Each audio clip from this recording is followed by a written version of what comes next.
Hated She's her. I hate her. I can't stand her. Yeah, Sansa's a Yeah, I was going to bitch. say, let's keep it for the live. Oh, we're live.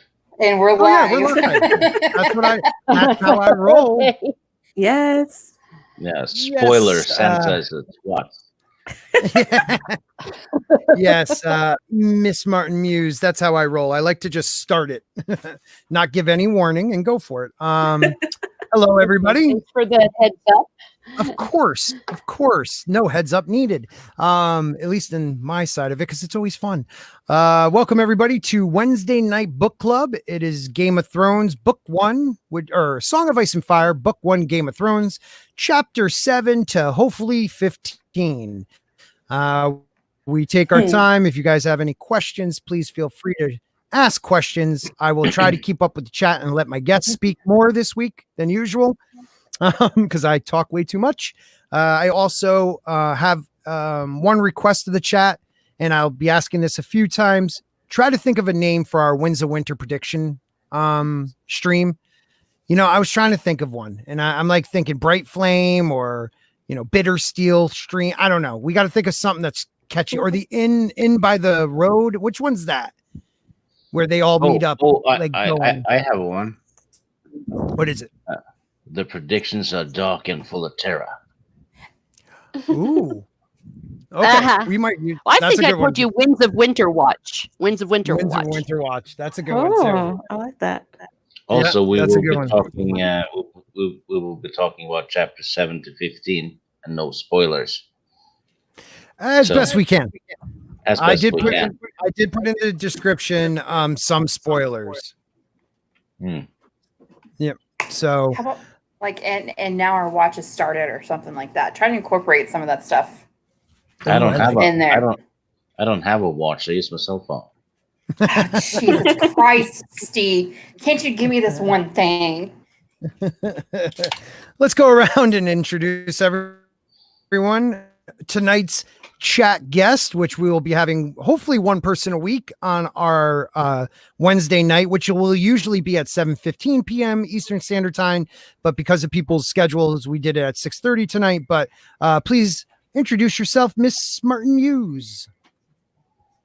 Hello, Miss Martin Muses.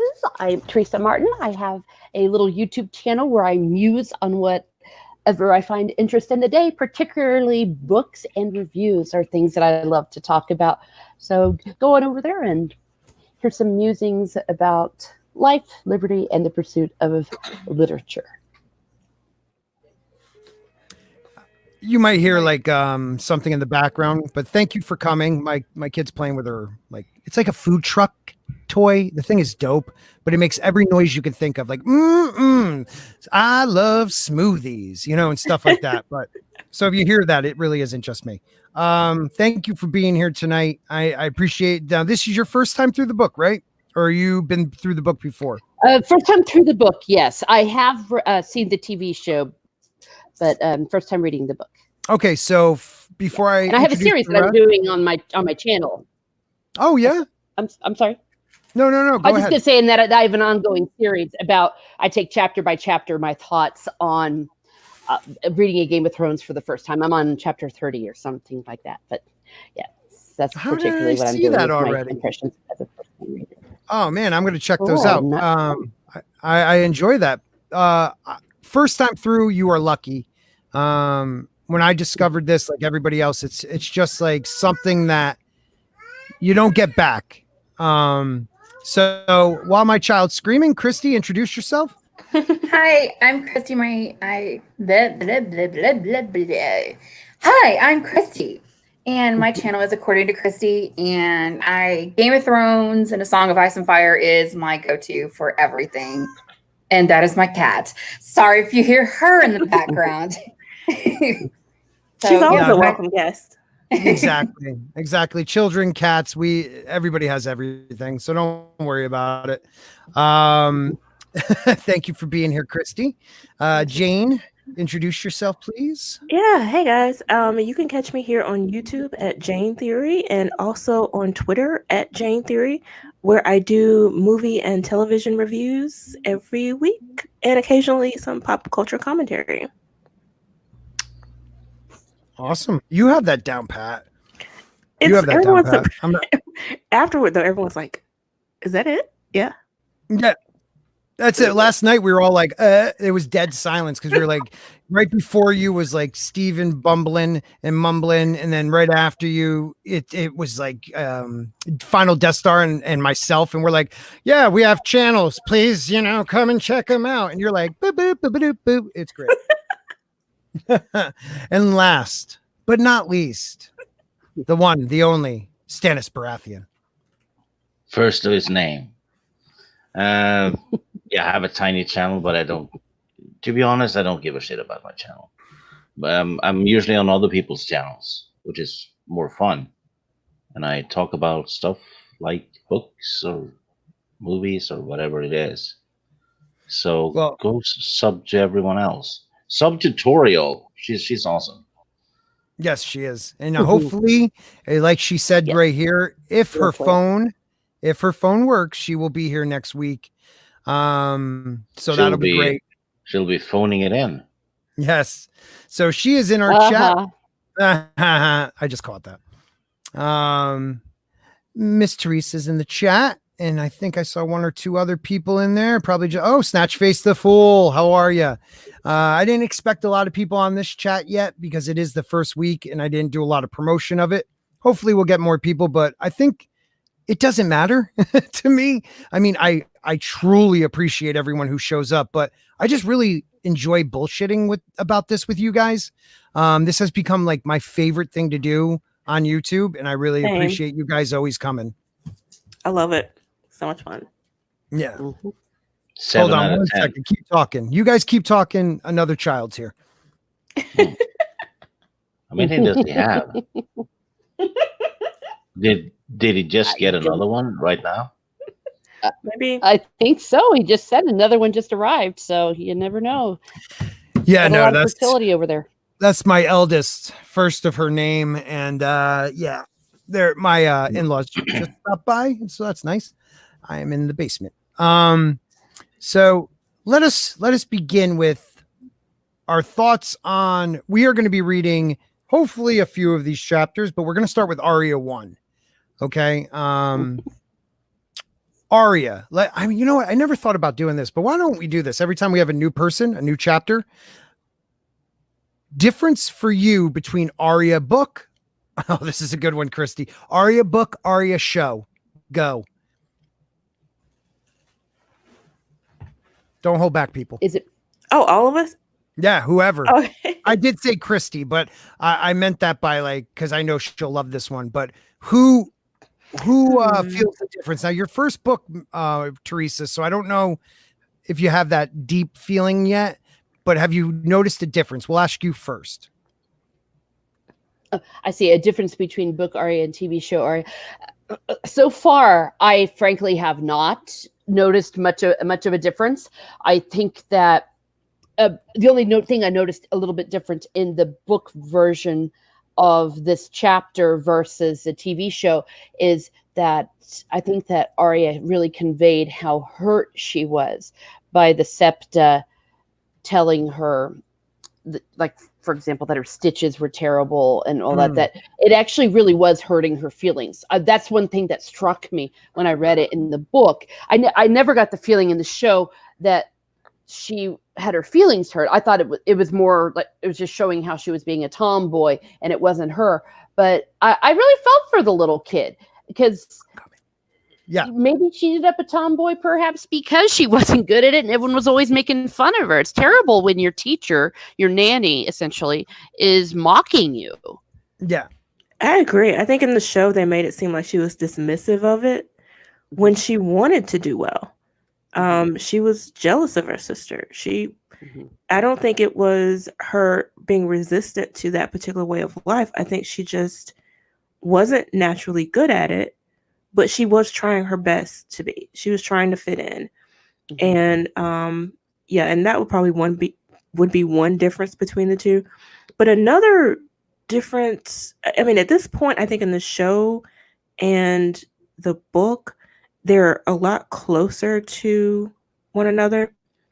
But what did strike me in the show was that the kids' looks weren't as dramatic. Like her and John should look a lot more alike.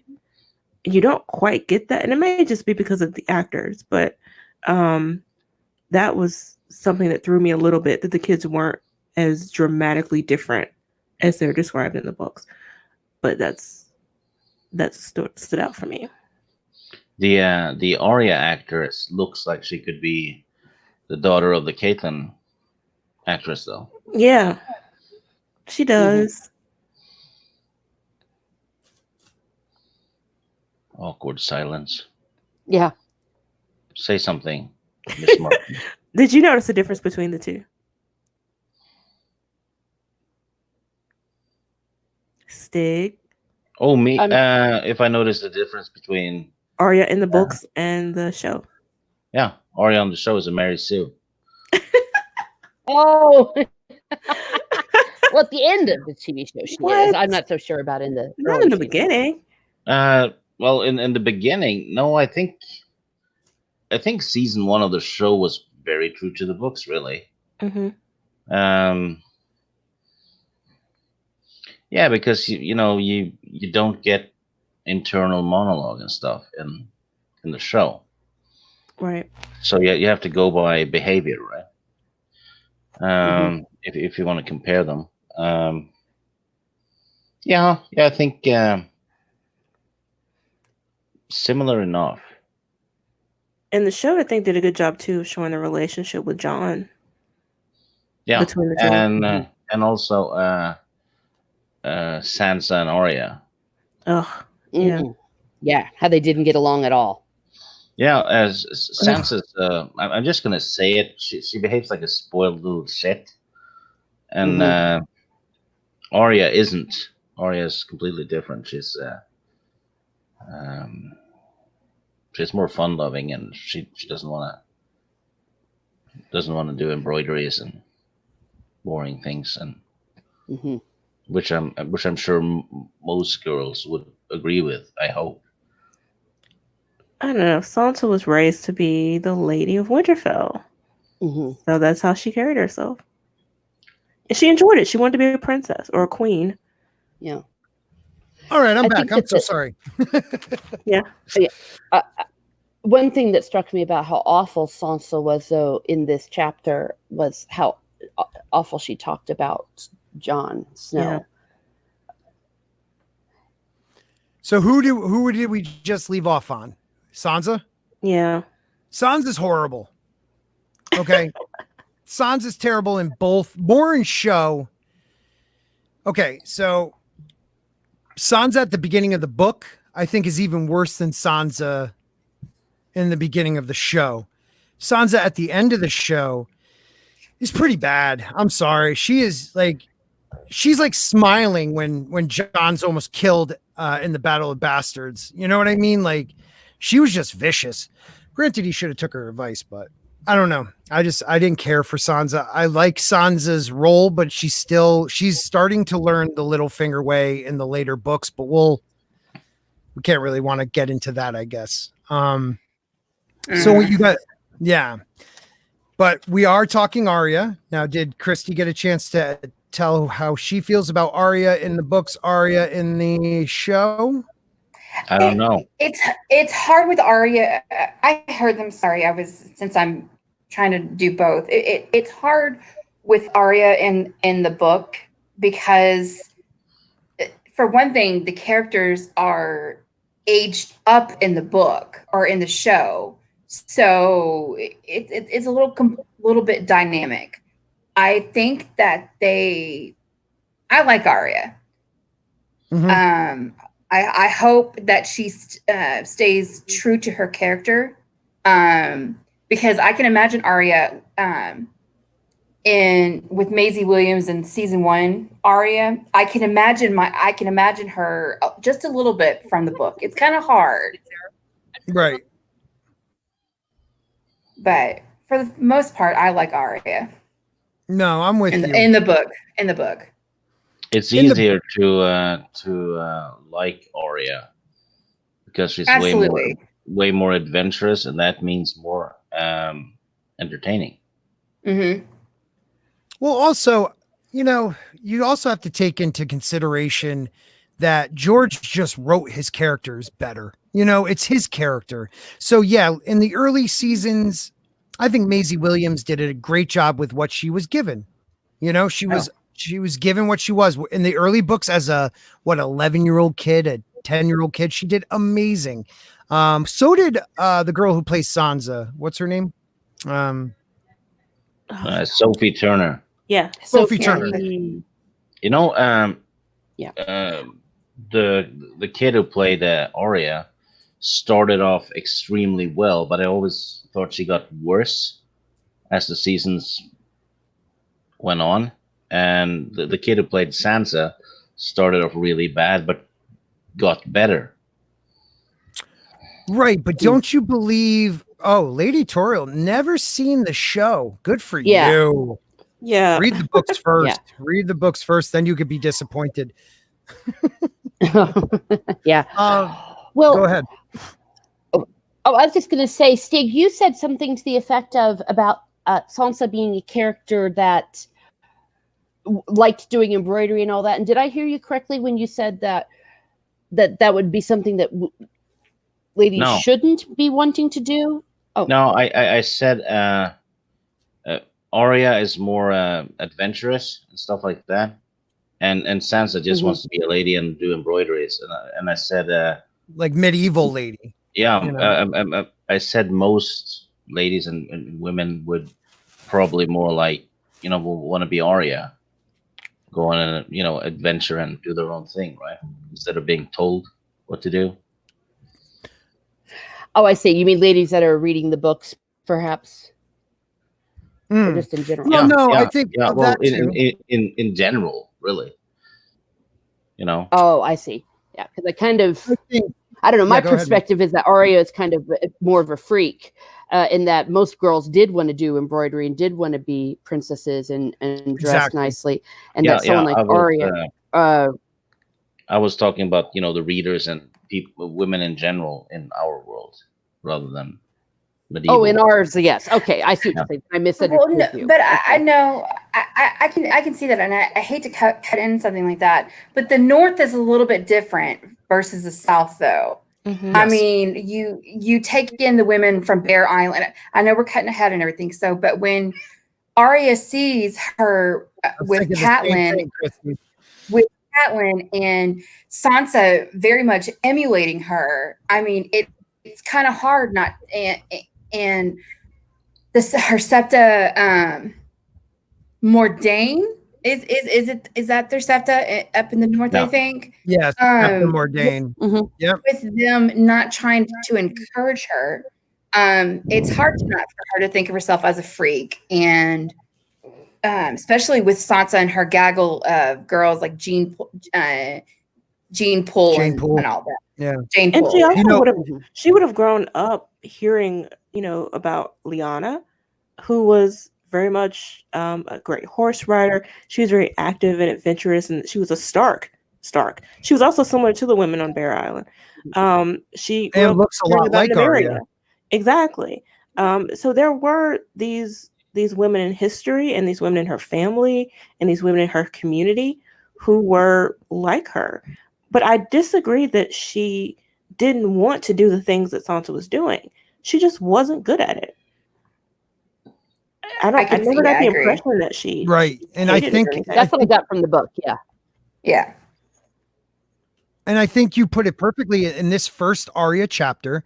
She's doing the needlework, and she's not very good at it. Septa Mordain is like telling her it's shabby work, and Arya gets upset because they're also being mean. Sansa calls Jon a bastard brother because she's embarrassed of him because of the princess being there, and Arya is at her age already true to who she is. Mm-hmm. Sansa cares at the beginning of these books so much about the stories and being the princess and living that fantasy that she works so hard at it. She comes off as a biatch, but she really is just a little girl wanting to live that dream. And it's for a High Lord's daughter, it could happen. And I think that's why she's so aggressive about it.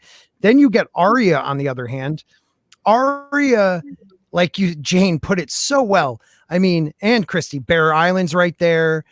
She has it in her own family. She also has the history books that she loves to read is about Nymeria Women of Dorne, the fighters. But the greatest thing that for Arya to solidify who she is, and maybe we won't say why yet, but Eddard Stark does not stifle her. Yes. When they have a talk, he doesn't stifle his daughter, which any other lord, first of all, taking the time to listen to their daughter say, I don't want to be a lady. I mean, women in this world were used as political pawns for marriages. You know?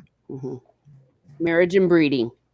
So and he was a great dad. We talked about that last time too, that he listened to his kids, he was indulgent to them. He was a great dad. Yeah, and his perspective might have been colored by what happened to his sister. Yeah, because that was forced political marriage that almost happened, and there was a war because of it, and so he might have developed a distaste for it. And he also knew that Robert's image of her wasn't accurate. You know, he knew his sister, he knew her personality, he probably knew that their relationship would never have worked. She would have been miserable. Oh no, Robert was in love with the idea. Yeah. Right. Robert was in love with the idea of her. And Mary, you know, he even says it in this, let's bring our houses together. That's all it meant. He wanted to be, you know, Ned Stark's brother-in-law. And then once, you know, someone stole that from her, the warrior came out and she just became a prize. And then when she, you know, when she dies, now all she is that memory that no other woman can even reach those levels because she's not real. She never was real to him. Right. Hey, can I say this real quick? I know this is with more medieval stuff, but I always got the impression with Robert, if he actually got to know Lyanna, or how, if again we're talking fantasy and it's George's idea, but honestly, I think they would actually have a lot of stuff in common. If you really think about it, I know he did his whoring around. Yeah. He did his whoring around and stuff like that. I get that, but that was on Cersei. Yeah. You know what I mean? No, you got a valid point. And I please finish the thought. But don't forget, he was after the war. He was a drunkard and a habitual, you know, infidelator. I don't know the right word there. Sorry. Yeah. But, you know, would he have done that to his best friend's sister? If probably they saw, I think he would have, because he was bored. I mean, he was a warrior. He wasn't a king. Yeah. You know? Well, he wouldn't have become a king though. I think that never happened. Oh, okay. I think he had the war gave him post-traumatic stress disorder. I love that idea. Yeah, and I think Lyanna was the only thing that kept him going through the war. When he lost that and the war was over, he does what a lot of veterans do: they drink and try to do whatever to make it feel. Self-medicate. Yeah. And don't forget, you don't hear a lot of that about him. You hear and later in the books, I said some mild spoilers, but later in the books, you find out like you don't hear about him when maybe at I don't remember if it's at the tournament at Harrenhal, but I don't think he's going around whoring, and he might be drinking too much. He even laughs off, you know, what happens between Rhaegar and Lyanna at that tournament. Even though, you know, Brandon Stark gets really pissed off, he laughs it off, even though he probably took some, you know, being upset by that too. But that's what I think that's a really valid point. Let's say none of that happened, or let's say he saved her. And if they got to know each other, you know, that would have been even worse. Exactly. Because Lyanna would have known already what she wanted. So, I mean, we're going way far. So let's get back to this Back to Arya.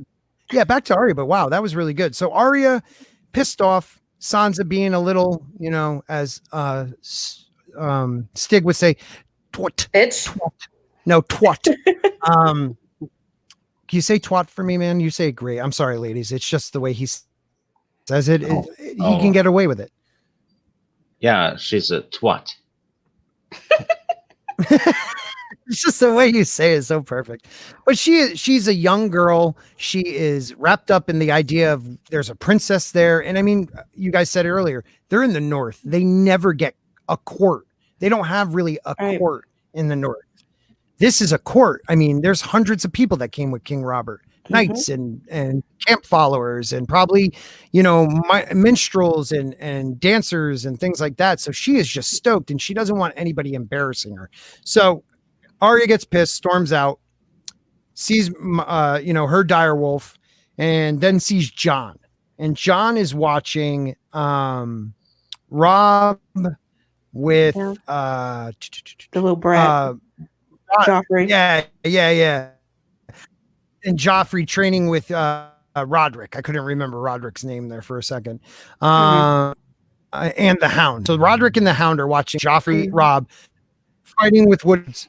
Of course, Robb is going to be a better fighter. I can't really remember exactly if Robb's like giving a little bit, or he offers to spar with him, and then Joffrey says, well, let's do it with real steel.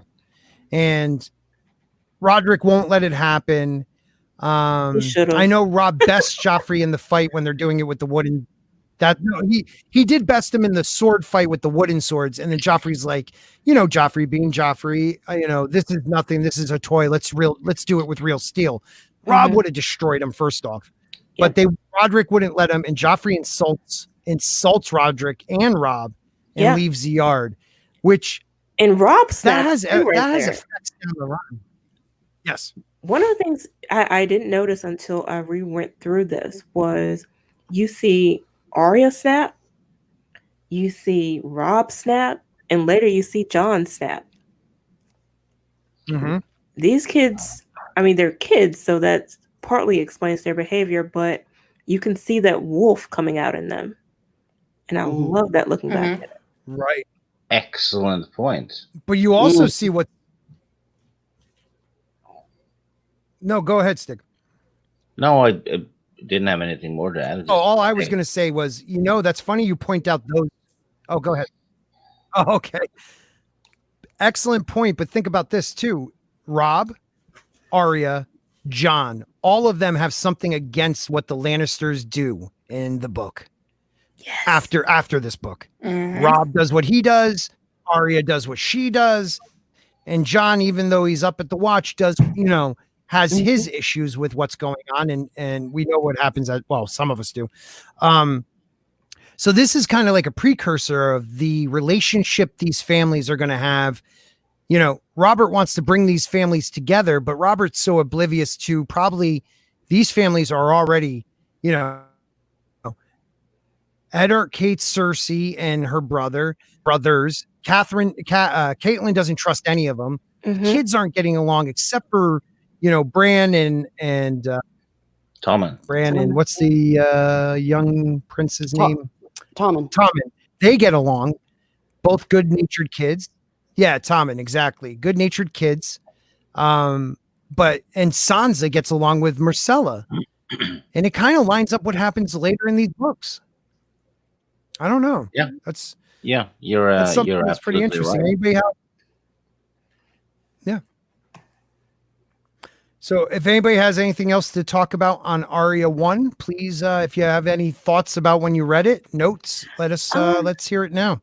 The only other thing I would add is I think that how Arya was treated and how Jon was treated, how they were sort of they felt like they were outcasts, is what strengthened their bond as much as we see in the books. And I think that was part of why so many fans were so upset when, after everything that happens in the show, their reunion doesn't reflect the depth of the relationship that we see forming from the very first time that we see them together. Well, to be fair, season 5, 6, 7, and 8 almost have nothing to do with the first seasons. Yeah. It's Exactly. Yeah. it's completely disjointed. It's like you're watching, season 5 is like the beginning of a brand new show. Yeah. Yeah. Well, I was going to say there was one point that I wanted to focus on, a really good line that John and Arya have some dialogue where they're looking at them fighting, and Jon Snow says to Arya, "Oh, maybe you could get a sigil, one for the Starks and the Tullys." And then she says, "Why would a girl need a sigil? Because we're not allowed to fight." And then Jon says, "Girls get the sigils, but not the swords, while bastards get the swords, but not the sigils." I think that was an amazing way of describing both of their respective situations. Also, it's supposed to be bastards. Bastards. I can't say it like you, Stig. So, could I ask you guys something? Is it, and I mean this, is it sigil or sigil? Because I never know how to pronounce anything. It's is it sigil. It's sigil. Sigil. Okay. My Yeah, bad. it's sigil. No, don't be seriously. You've listened to us before and you're on tonight. I'm going to say so many things wrong. Christy is my my autocorrect. Christy is autocorrect for me. I'm his secretary. Yeah, but Teresa, that is a powerful line. I forgot all about that. That, I mean, they're both classes in this world that feel like they're never going to be able to rise to the heights of what they want to be. Wow. Yep. That's a good one. I really do like that. I'm going to jump into the chat and just say hello to some people that have stopped in. So we still got the good old Tommy. We got the author, Stephen Walton, in the chat. We had, I don't know if he's still here. Oh, that's me responding to him, but Fatal J, or Tommy, my bad. Fatal J was in the house. We also, I think I saw who we said Snatch Face is here, which is one of my favorite names of all time. Adam Price has shown up. Adam says Sansa became my favorite character in later books. Didn't like her in the first book at all. And I think that's my feeling on that too. I couldn't stand her.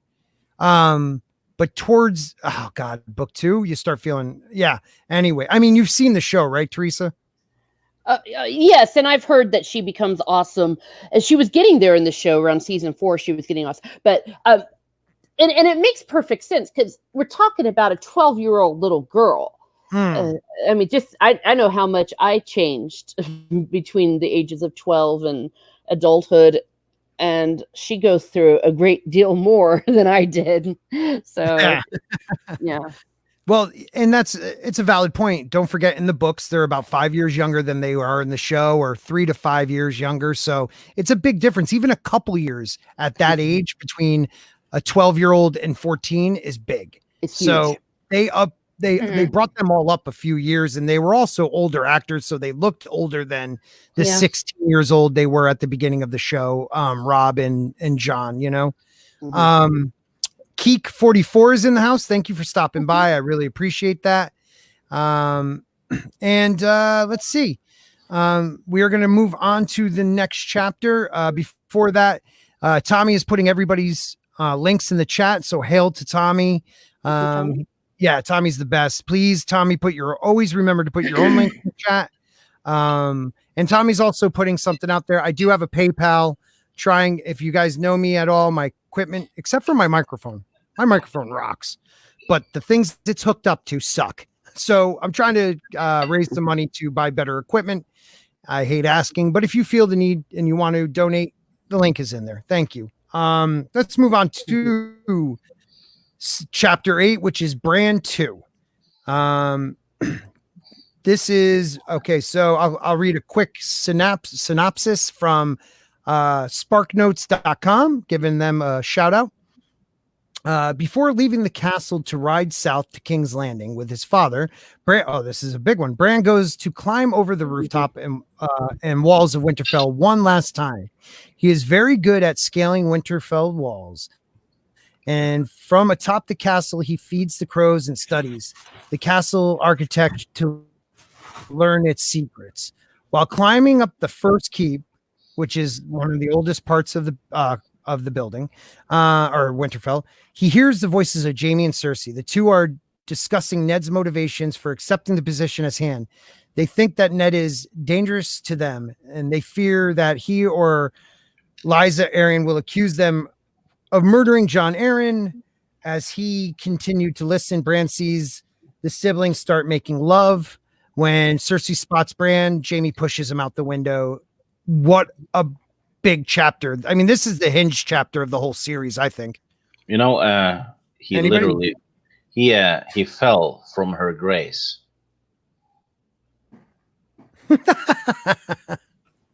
That is hilarious.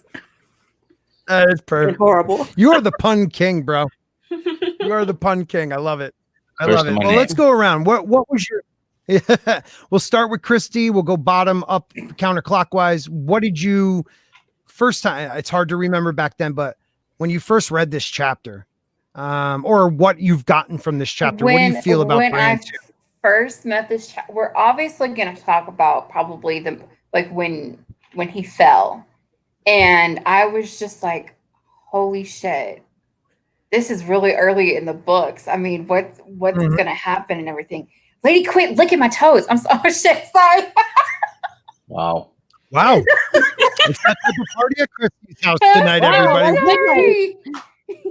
I don't know who that lady is, but have a good It's my time. cat. Real That's weird. my cat. That's my cat. Oh, you named the lady. All right, Sansa. I messed that up. Yeah, that's Um, great. But for the Go most on. part, it's with Bran for me when everybody's leaving Winterfell and Bran just falls out of the tower, or not fell. He was pushed, but I was just like, wait a minute, didn't they describe him as a good like tower climber or something to that effect? So, Mhm. and Yeah. this is when I instantly started to hate Cersei and Jaime for several books. Right. There's- And I'm with you. Well, they deserve to be hated for several Yeah. books. I'm sorry, it's Keck 42, not Keek. I always say Keek. Sorry. So Teresa, how about you? First time? This was your first time reading this chapter. You saw the show, but what did you get from the chapter when you read it? Oh, I had a lot of fun with the descriptions at the beginning of it, the way it was describing how Bran liked to climb and how he climbed, and just the way he was really just so darn good at it that they were saying they didn't know whether he learned to climb first or to walk first or something to that effect. So it was really a lot of fun. He was really all little boy. I also liked the way that you only saw what was happening through his point of view. Yes. So when he's looking at Cersei and Jaime, obviously he doesn't understand what it is. I think it struck me because the description was he saw them and they were wrestling, or wrestling was the actual word. And so, because of course, what would a kid? They wouldn't be able to comprehend that. But there was something about the way they were talking and what they were doing that he knew it wasn't normal. Because he was a little boy, he didn't quite understand. Yeah, they And were so- they were fornicating. Yeah, they were. Go on. Yes, they were, Stig. That was perfect. I know what they were doing. But just the way that he kept the point of view, and also the way that they were talking, he knew that they weren't talking nice about the king or something. That struck me. So through the eyes of a child, that children do understand, even if maybe they don't have the language to describe what they're seeing. And Jaime very rightly knew that it was a threat, that he was a threat. And I gotta say, as evil as it is, the line, was it the things I do The things for you do for love? love. And Yep. bam, and shoves him out. And what do you think? I mean, he had to do it. Of course it did. Well, That we'll little, get that, that little kid was a peeping Tom. Show him out the But window. not only that, he intended to tell. I mean, the only reason why he got closer was because he wanted to see who it was so that he can get his story straight. right. They were Right. in deep trouble at that point. Well, Jane, what did? And Yep, go ahead, Teresa. yeah, exactly. And even though he didn't comprehend it, the other adults would have known enough. Be like, well, they were saying mean things and they were wrestling. The adults would have figured it out. Yeah, really quickly what was going. As like, they were screwing around. You don't hide to wrestle. But shouldn't he have killed him? I mean, yeah, not normal people. But the thing is, no witnesses. Okay, forget that. I was to, if there was nothing wrong with it, they would have been doing it in the courtyard where everyone else fighting. Exactly. But the fact that a child is not safe in this world, that children can be slaughtered in the Game of Thrones. I think that's also what this chapter serves, not just as a plot point, but showing this is a brutal world. This is a live and let live world, and anything goes, including the murdering of a child. Wow. Man, you were getting it. Yeah, that's awesome. Yeah, Jane, how about you? So what stood out to me was just the description of Winterfell. How it was so much larger than what we see on the show, and with the how it was uneven with all the tunnels and all the different routes and ins and outs that only Bran at this point probably would have known because he was the one who was crawling all over the place. But it also gave you some sense that this castle, this place, is much older. It has a deeper history to it because you can clearly tell it's been built onto over hundreds, if not thousands of years. I love that. That's perfect. That's perfect. What about you, Stig? I don't have too much to add because Teresa and the others actually nailed it. So Toad Liquors definitely. Yeah, there's not too much to add. So, yeah, it shows you early on that the main characters are not safe, not even the child, which is puts the reader more on edge, and you always fear for the characters, I guess. So that's an excellent thing to do. I have to agree with you guys. One of my things, Teresa, is you nailed it. After reading this chapter, first I was like, wow, anybody can die, because I thought he was dead. I mean, they pushed him from a tower height. He's dead. So I thought, wow, he'll kill anybody. But then the other thing that this made me realize is, oh my God, this, George R.R. Martin, everybody right now is talking about Zack Snyder and his cut, and it's going to be magical. George Martin is a writer. Okay. He wrote from the eyes of a child. He'll write from the eyes of a slave girl turned priestess. He'll write from the eyes of a young girl who is a dragon princess. He has all this ability to take different ages, different ethnic. I'm sorry, my cat's doing this, not licking my toes, but bothering me. Different, shut up. Libby. It's not the same cat, is it? This, well, no, she has that TARDIS thing. She could just jump through time. No, but it told me that this guy, he knows his characters. He has taken the time to create this is his first book. He spent time figuring these people out. I mean, just saying that they wrestled, at first I literally didn't get it right off the rip. And I was like, oh, they wrestled, cause it's going through it. I didn't think of it as a little kid telling this story, cause not many people have that ability to write as that, they'll write from the voice, but they won't write as that character. So this is what made me love this book so much, was this chapter, because of those two reasons. And what Jane said, Winterfell. I found out that Winterfell is way bigger than I thought it was, way older in parts. The first keep, the first tower. Oh, well, why is that the first? How old is that one? And all the different architecture from the different years, you know. And then later on we find out, like, you know, the Godswood is 3 acres in size, and that's within the walls. So Yes. this place is huge, you Mhm. know. So I really The world enjoyed building is so great. I'm sorry, people sometimes get mad at me when I say this. Yes, Tolkien has an amazing history, it's rich, but I feel like George's world building, it's not as in depth, but for me it's richer. Maybe that's the way to say it.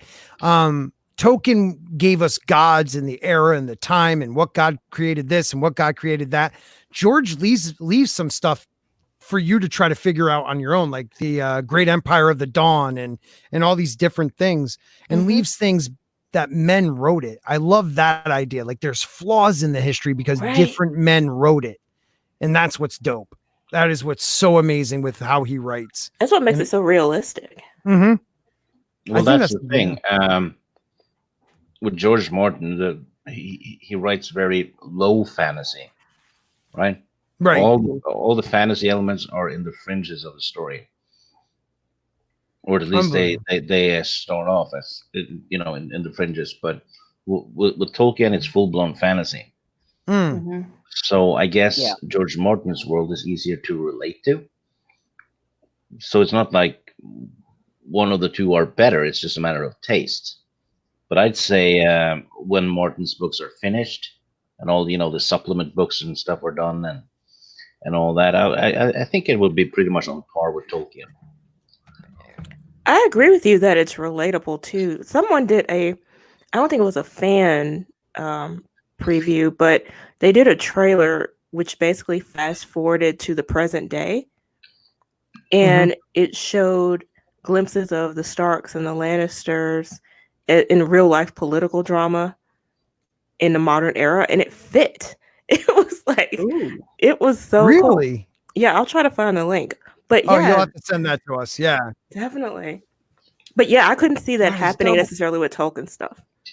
I don't know. You could bring that forward to today. No, there wasn't much politics in the Tolkien books, really. It was pretty much right. Fantasy. It was high fantasy. Yeah, it's like, you know, we're the good guys. We need to team up and kill those guys. Yeah, it was more traditional. Tolkien was. Yeah.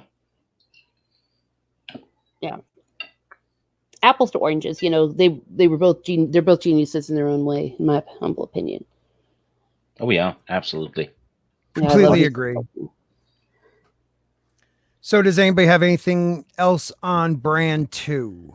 Anything that struck you? Or I think we've said a lot, but I love hearing everything you guys have to say. No, I'm good. Yeah, I'm good. All right, I'm going to move on then now to chapter 9, which is, that would be Tyrion 1. So Bran fell. 4 days later, Tyrion is in Winterfell's library reading about war and the changing of the seasons, which is huge in this world. As he leaves to go to breakfast, he finds the Hound and Joff. Joff complains about the direwolves howling. Tyrion asks him if he went and saw Bran. He said no. Let the the cripple should die. Pretty much.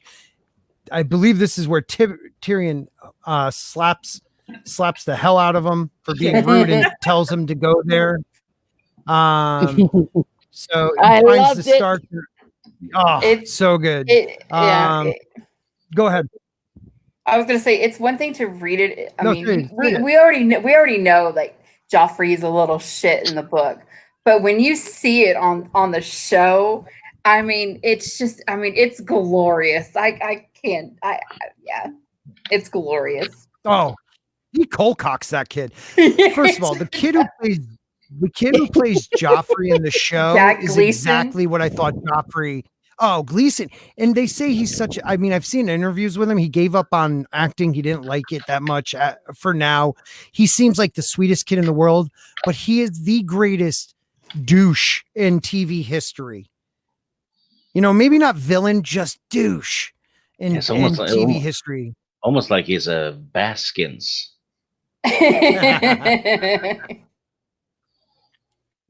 So, at breakfast, Tyrion remembers how Jaime was the only person who showed him friendship or respect when they were boys. Cersei says the direwolves scare her. Tyrion tells her that he senses a strange connection between Bran and his wolf, which I thought was interesting that Tyrion's the first one to bring it up, and keep Bran alive. That is keeping Bran alive. Tyrion tells Jaime and Cersei that, and they didn't know at the time that he was still alive. Marcella and Tommen, that Bran is still might live, and wonder about what Bran would have to say when he wakes up. Jaime asks Tyrion what side he is on. Tyrion smiles and says he loves his family, which is one of the better scenes in the show and in the book. Tyrion at breakfast with those two, because he knows. Tyrion knows something was up with those guys. But we'll start this time with Teresa. What did you think about this chapter?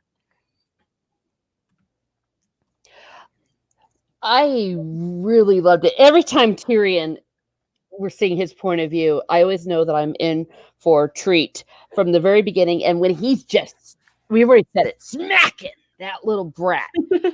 And the way that Joffrey is just like, hey, you can't do that. And he like does it again. And correct me if I'm wrong, I think he also says something to the effect like your mother should have done it more often, or maybe that's just my wishful thinking, because that kid should have gotten some around a little bit. And trust me, I am not in favor of child abuse, but he was old enough to give offense in a very adult way, and he's a very dangerous child. Joffrey, yeah. If I'm correct, is this one where? No, this is not the one where he's talking with Jon Snow. That's later, I believe. But I like the way that Tyrion also seems like it's earlier. No, we already had that scene, the one where he talks about owning your bastardness. My bad. Yeah, that already happened. Yeah. Oh, no worries. Okay, my bad. That was a Jon review. Okay. Yeah, and then when he's okay, let me see. I'm looking at my stuff here. Okay, yes, that he seems that Tyrion genuinely does have some sympathy for the little boy and seems concerned about him, and also the way that they're showing how the wolves are just crying and crying for the poor outside the poor little boy's area. I don't know. It was just a lot of really nice, a lot of really nice characterization. Right. And I like the way also that Tyrion's like, wow, I wonder what tale Bran will tell when he wakes to Jaime. I love that. Yeah, he knows, Yeah. like you just get that. And I love something. that part. Right. And isn't So he awesome. asked what and then side Jaime are you gets on? picked off. What's that again? I think that's where he asked him, whose side are you on, or something like that. Yes, that's when he says, he goes, which side are you on? He goes, yeah. And then he's like, brother, you hurt me, like I love my family, Yeah. And he does. I mean, yeah, he says, I love my family. It's so awesome. Ugh. Oh man. So Jayne, what do you think about this one? Man, just the audacity of the Lannisters to come to dinner after doing that, knowing what they did. It just shows you who you're really dealing with. Just how deeply evil, underhanded these people are. Just ruthless. So yeah, that's what really stood out the most to me about this chapter.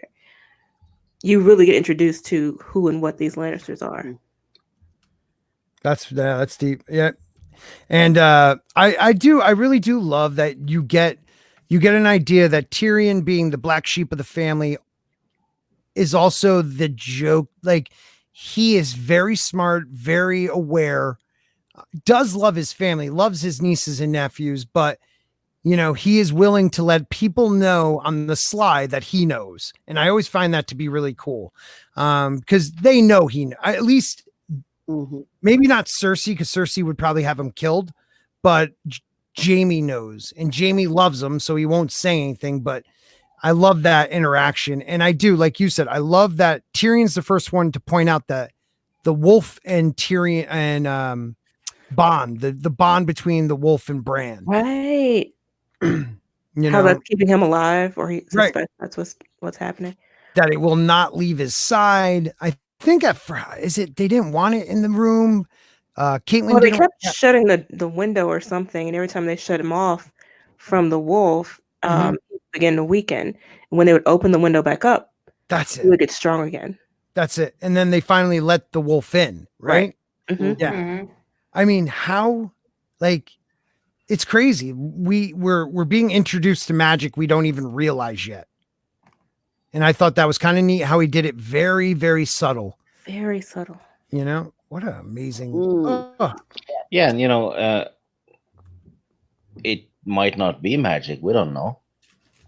Could be just that the having the wolf around just has a healing effect in general. We don't know. yeah. I mean, you're absolutely right. At this moment in time, Mm. no clue what it is. And it could just be he hears the Emotional wolf. support animal.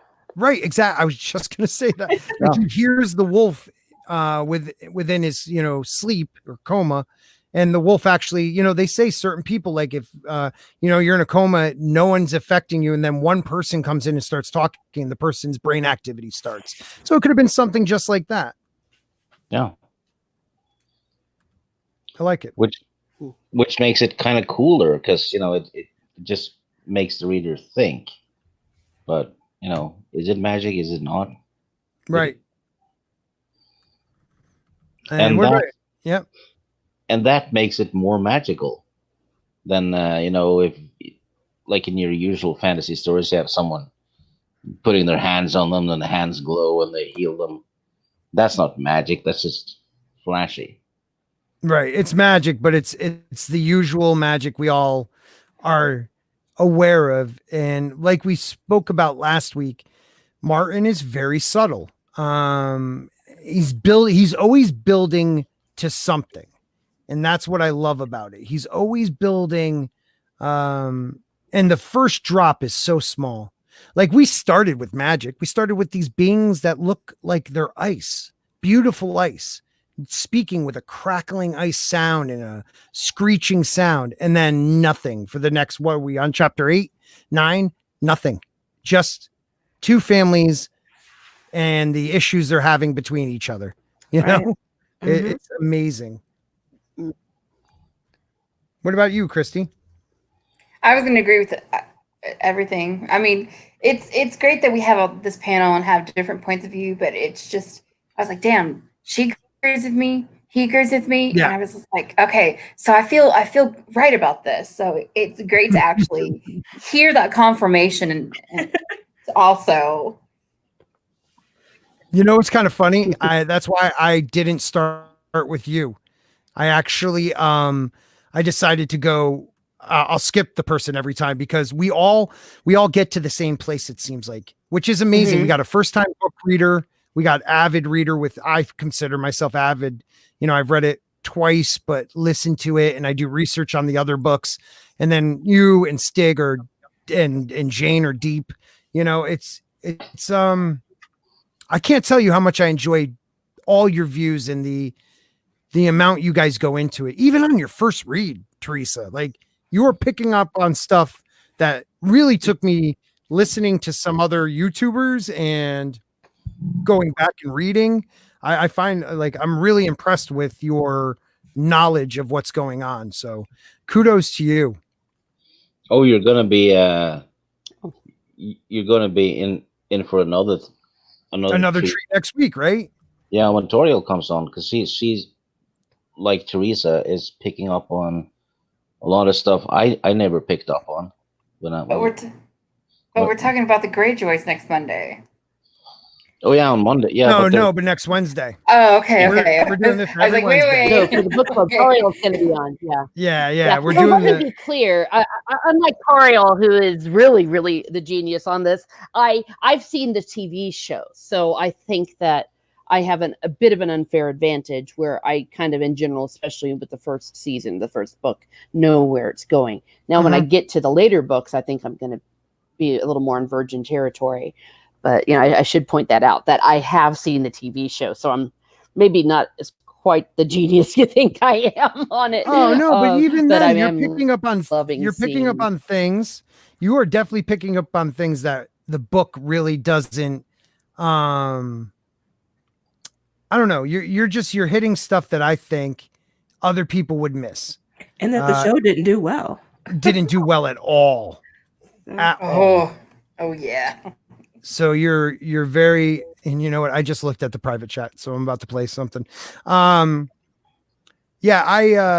I'm impressed. I really have to say that. So, and hopefully, Toril will be able to see us next week. The only thing is, she's going to be on her phone. That's fine with me. You don't have to worry about it. StreamYards will allow you to do it. My computer sucks.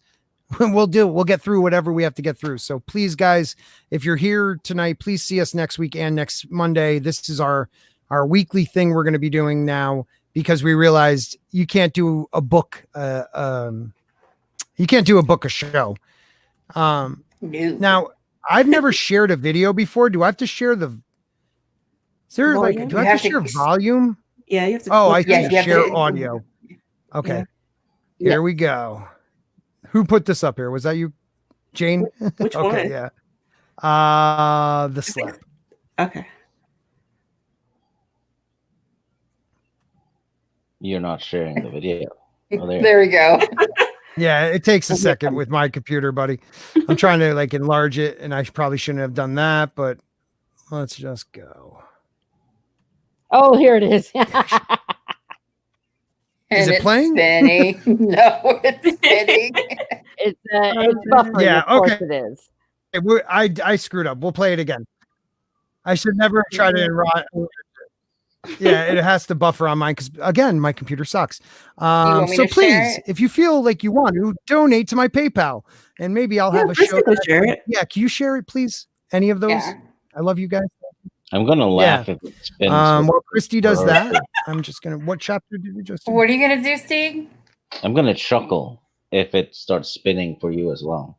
Nope, because I pause it whenever I'm in the middle of like sharing everything, so that way it doesn't Well, do that. I just want to Honestly- say a quick hail to Bear Nerd Fun. Hail, my brother. Thank you for stopping by. He's a fan. Bear. Please, if you have not, Tommy already dropped his link. If you have not been subscribed to Bear I call him the psychedelic fandom menace. So check him out. It's always pretty groovy. And he has he goes hard hitting on stuff. I love it. So please check out Bear. It's a bit You have grisly. It's a bit grisly but bearable. Stig. Dun, dun, dun, dun, dun. Cha.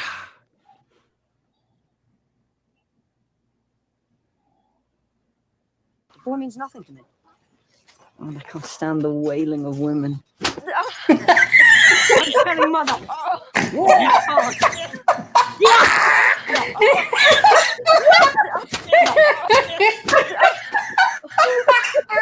One word. Such a good actor. Hit you again. I'm telling you. You understand?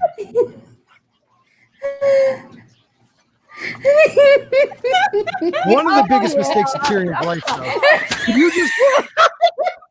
Oh God! Oh, shit. Can you replay it from the beginning? Listen, replay it from the beginning and just put Oh, I can't pause stand it for the 1 wailing second. of women. Right here. Go back just a hair. When he says the wailing of women, when he gets slapped, his is the greatest in the world. Everyone listen. Oh, I can't stand the wailing of women.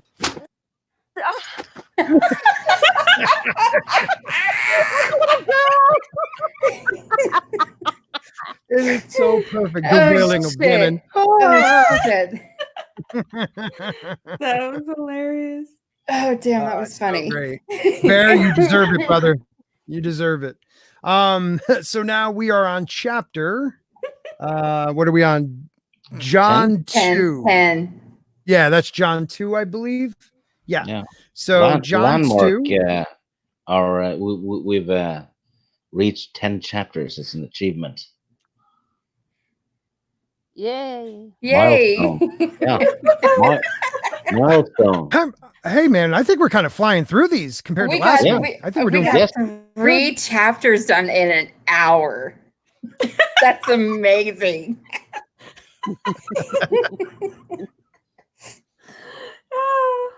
Scott is like, yep, kill me now. Say it again. Kill me now. Scott? No. I'm worried. I'm waiting for my computer to do something.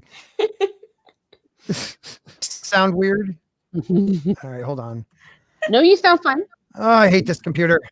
It sounds like you're lagging a little bit though. John 10. I think I am. Can I back out and not lose this?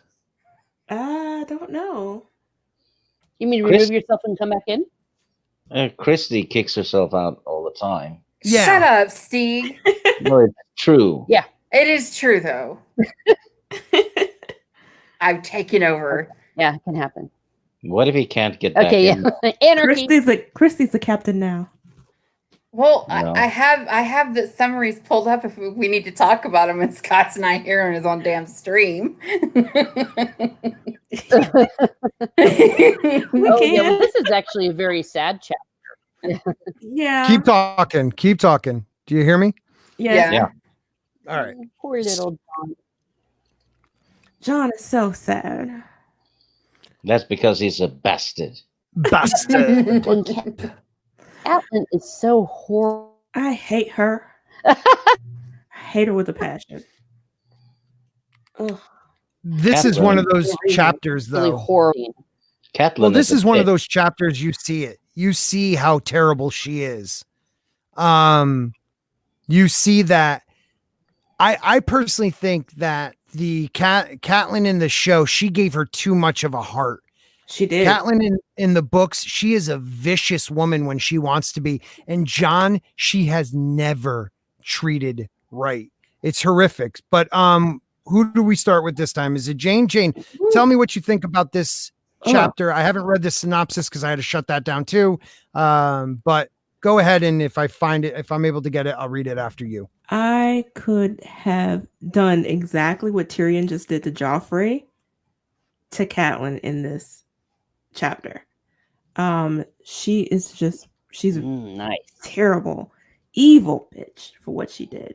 And to do it, okay, I understand she's upset because her child is in a coma. She doesn't know what's going to happen, if he's going to survive or not.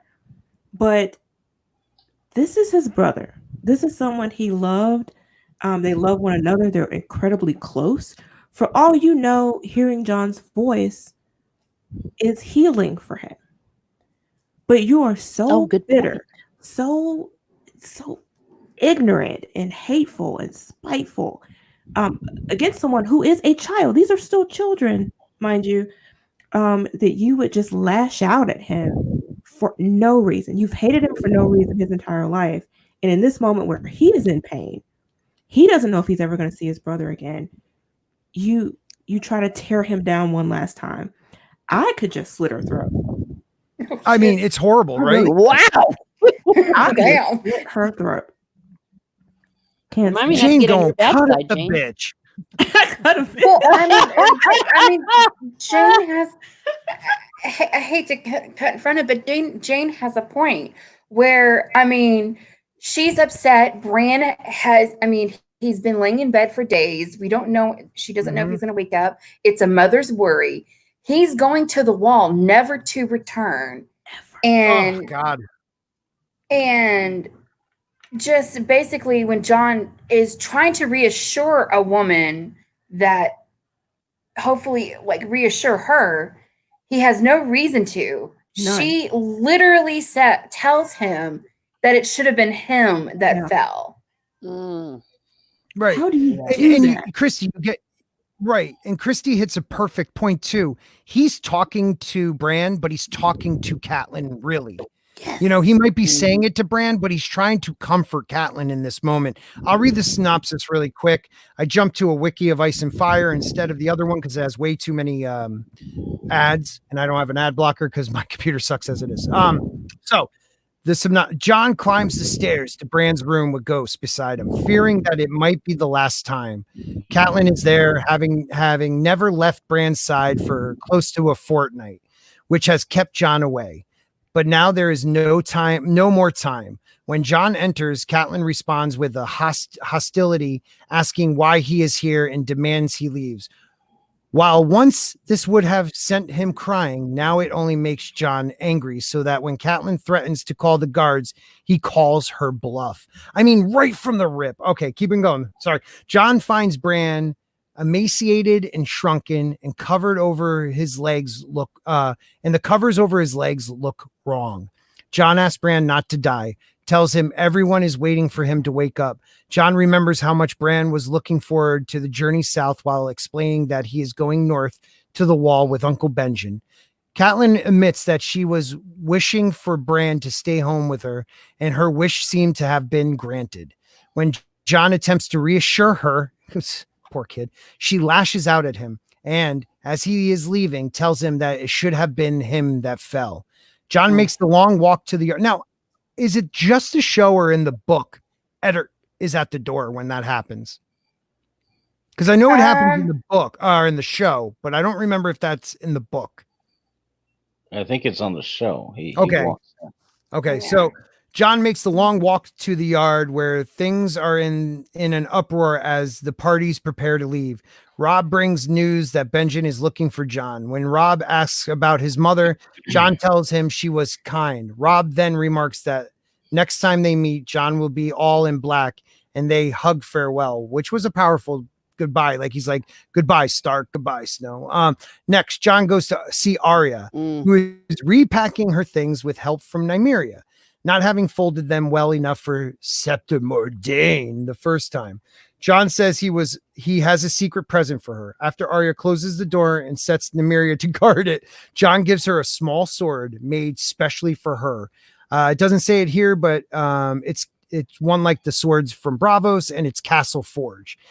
He explains to her that she will have to practice every day, shows her how to hold it, then gives her first lesson: stick them with the pointy end. He then warns her not to tell Sansa. Arya runs to him for the last hug. Just before he leaves, John tells Arya that all the best swords have a name. When she asks what her sword's name is, he explains that it's her very favorite thing. Then says the name together, Needle. Which is hilarious because she hates needles because of stitching. Now I gave you that little rundown. Adam Price says, Kat was worried John would be legitimized as a Stark ahead of her own children. Yeah, that's one of her biggest things with John. That's why he never wanted Eddard to allow him to live with them. He didn't want him to even admit that it was his own. So yeah, that's something we'll touch on after this chapter. But okay, so Stig, after reading that, or Jayne, because we did start with you, after reading that whole thing, is there other things you want to say about it, or do you want to maybe jump to Stig and we'll kind of keep throwing it in because we all keep answering each other's stuff? Jump to Stig. Yeah, Stig, go for it. What did you get from that? Well, it's a very straightforward chapter, really. What caught my ear, though, is that Catelyn has done this before, and it has made John cry. Mm-hmm.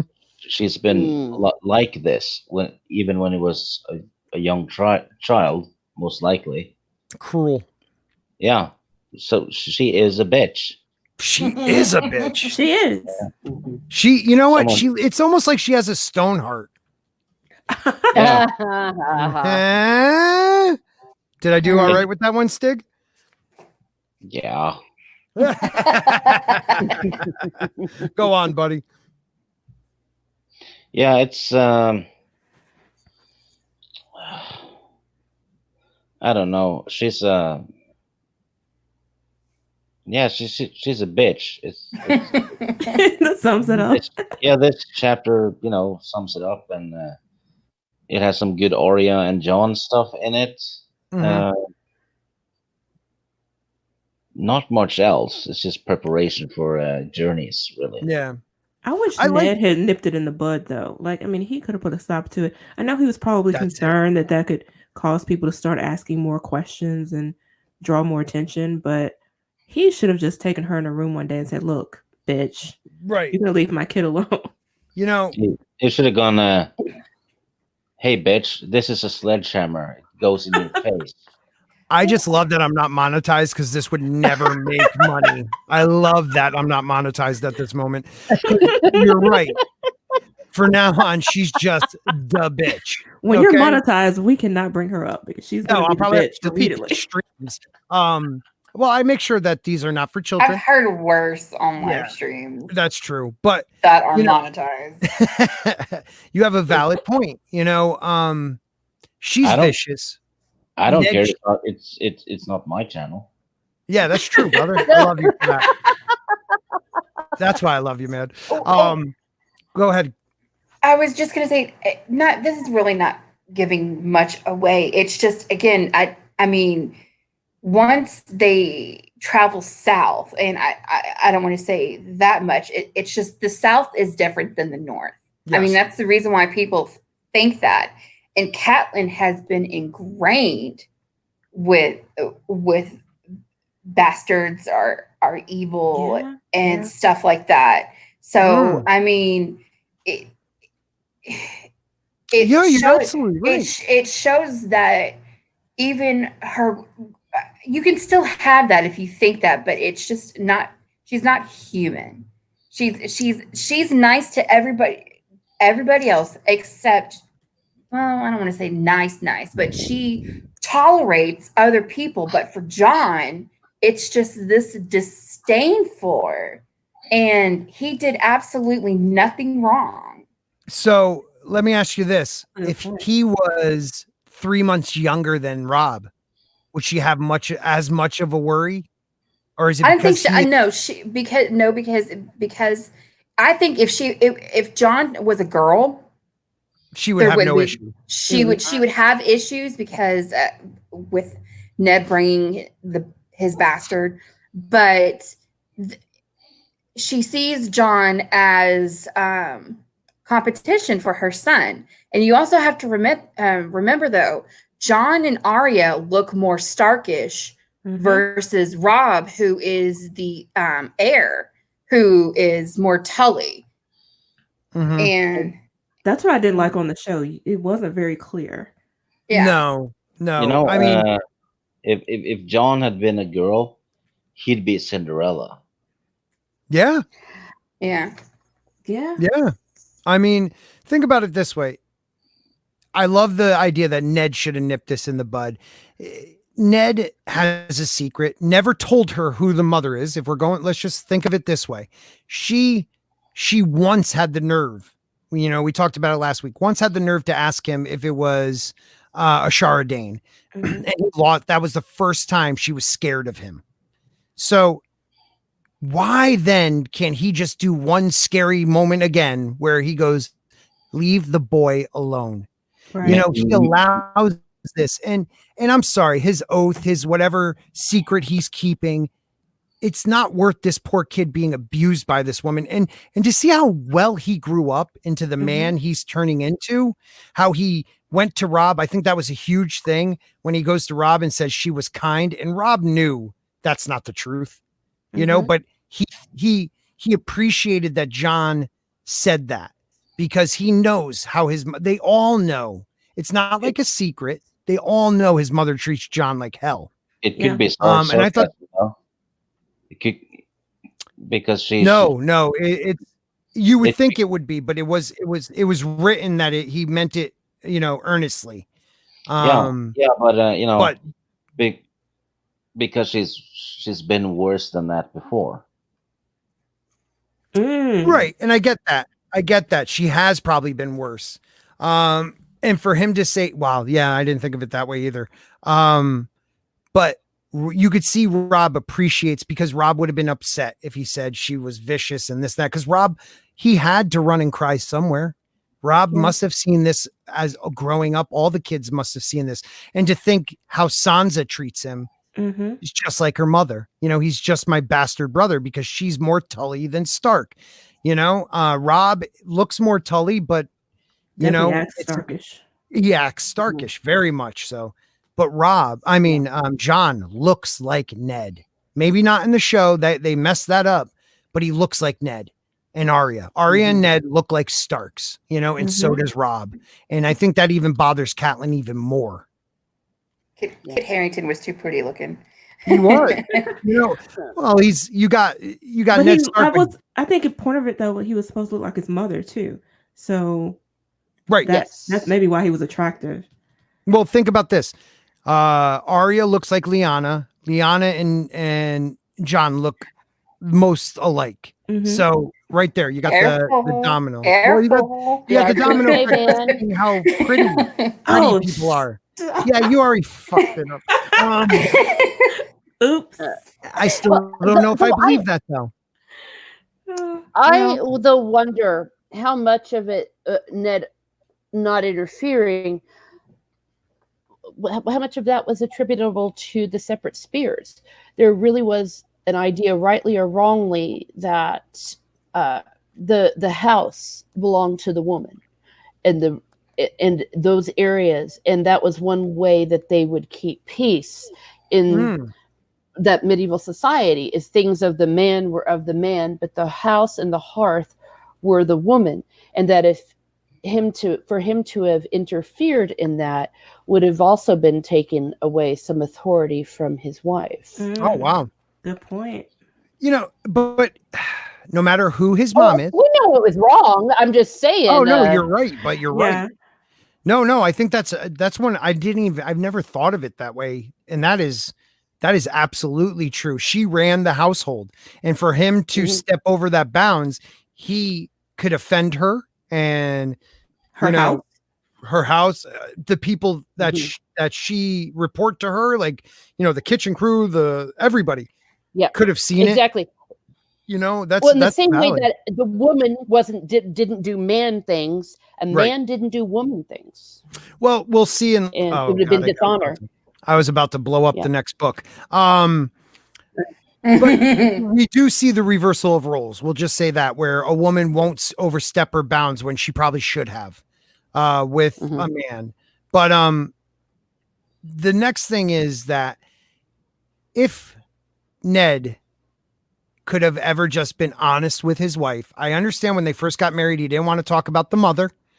Maybe it was uncomfortable talking about the mother, but after, almost 20 years of marriage, I believe, 18 years of marriage, he never once, I know you take oaths and you say things, but it could have eased everyone if she just knew she had a sense of who this boy was. I think that was a huge thing. She doesn't know the other side of him. She only knows Ned. And I think that every time he looks at her, every time she looks at John, she wonders, who's that mother? And that just pisses her off. You are the product of my husband, my brand new husband, cheating on me. The noble Ned Stark cheating on me. And he brought it home with him. That's huge. Most guys will have in war the common courtesy not to bring the bastard home. Yeah. But he knew she couldn't be trusted. Ned was very much aware. Yeah, he's very much aware that two people can keep a secret if one of them's dead, as the expression goes. I don't think that he could have trusted Kate. No. Yeah, no, valid. What were you going to say, Jane? No, I was just, I think going back just a little bit, you were talking about the emotional toll that all this has taken on John. I think the reason he became such a good person was because, aside from her and Sansa's behavior, he was close with the rest of his family. They showed him love and support and acceptance in ways those two never did. And I think that helped balance it out a little bit. Right. And then the only other big thing is Needle with Arya. I mean, that scene was beautiful. That moment where it's the connection that those two had, because they, like we said in a chapter before, in Arya's chapter, they're They're the two that feel like outcasts. They don't, they don't feel like they're going to grow higher in their status. They understand each other better than any of the other siblings. And I think that was a beautiful moment where he gave her a sword, knowing, that women in the North, well, maybe not in the North, but highborn women in the North, in the South, shouldn't have swords. And he said, screw this. I love this girl. I know who she is. I'm giving her a sword. And I thought that was really cool.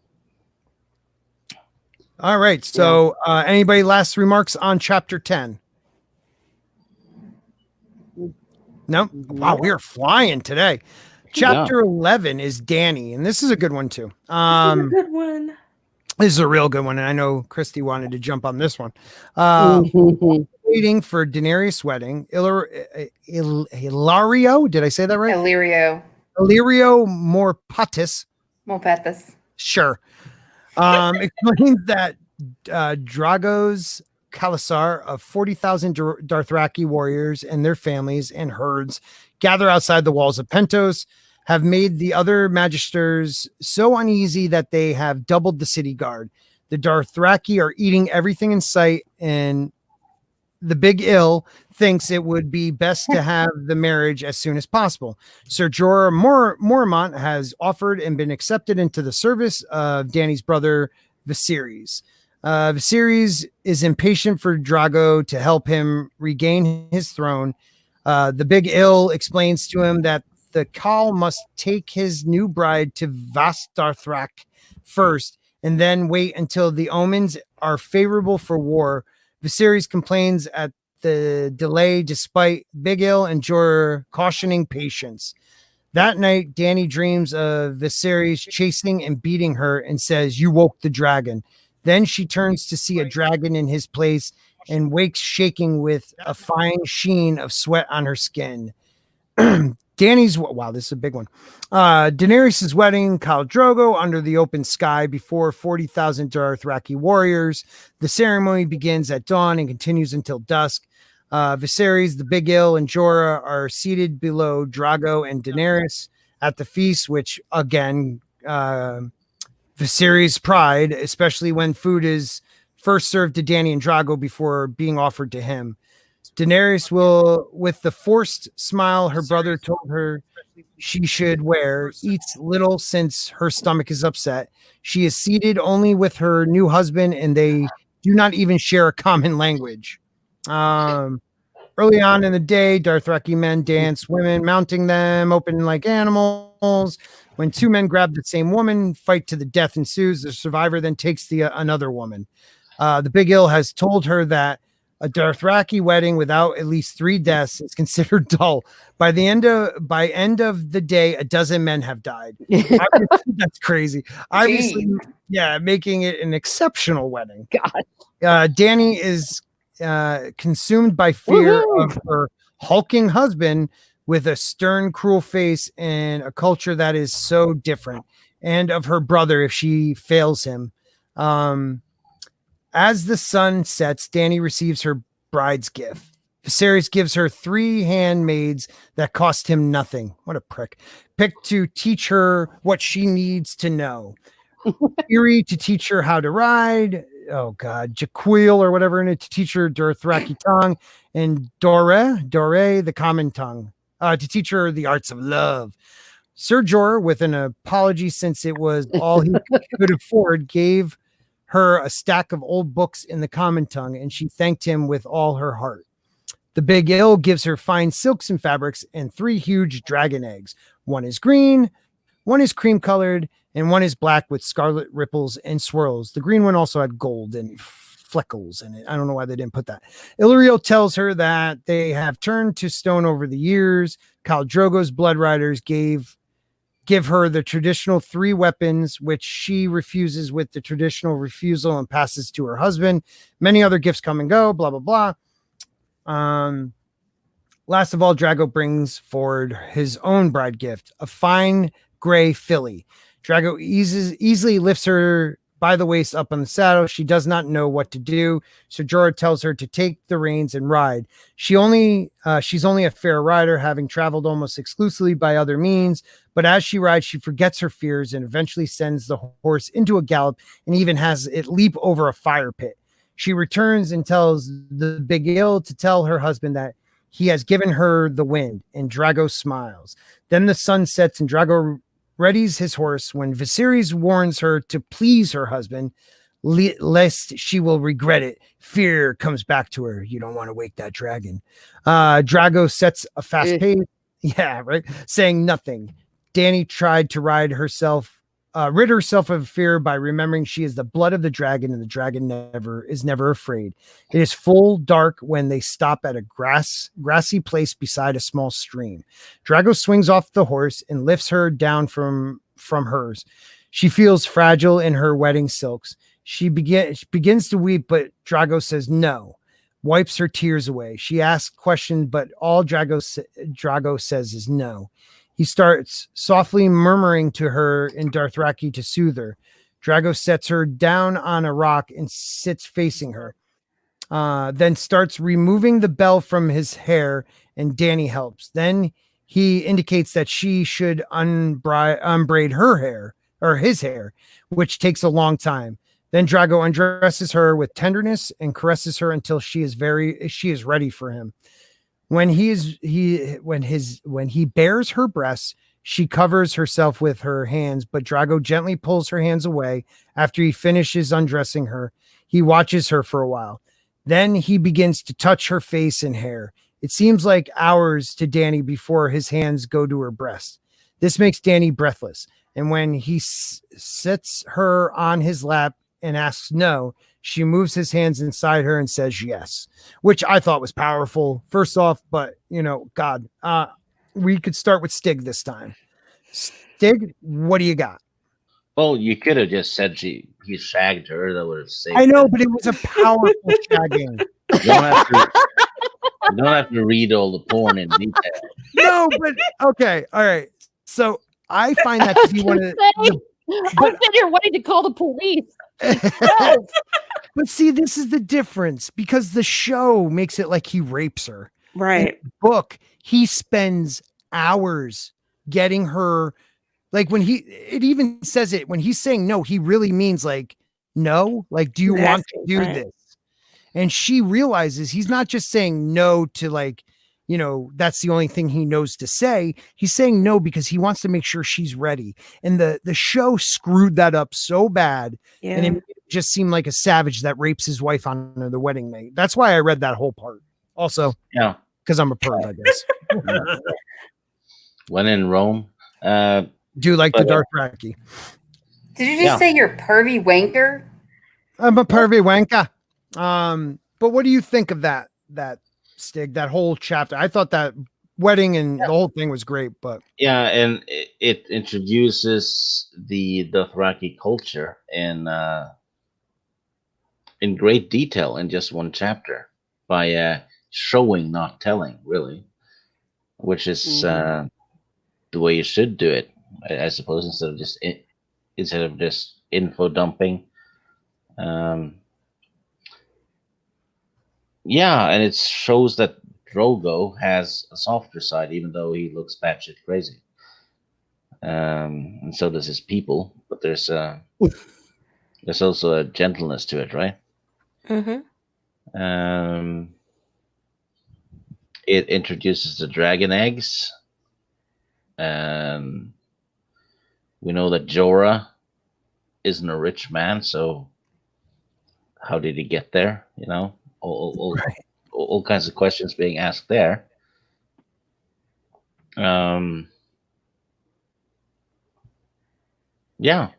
That's pretty much it.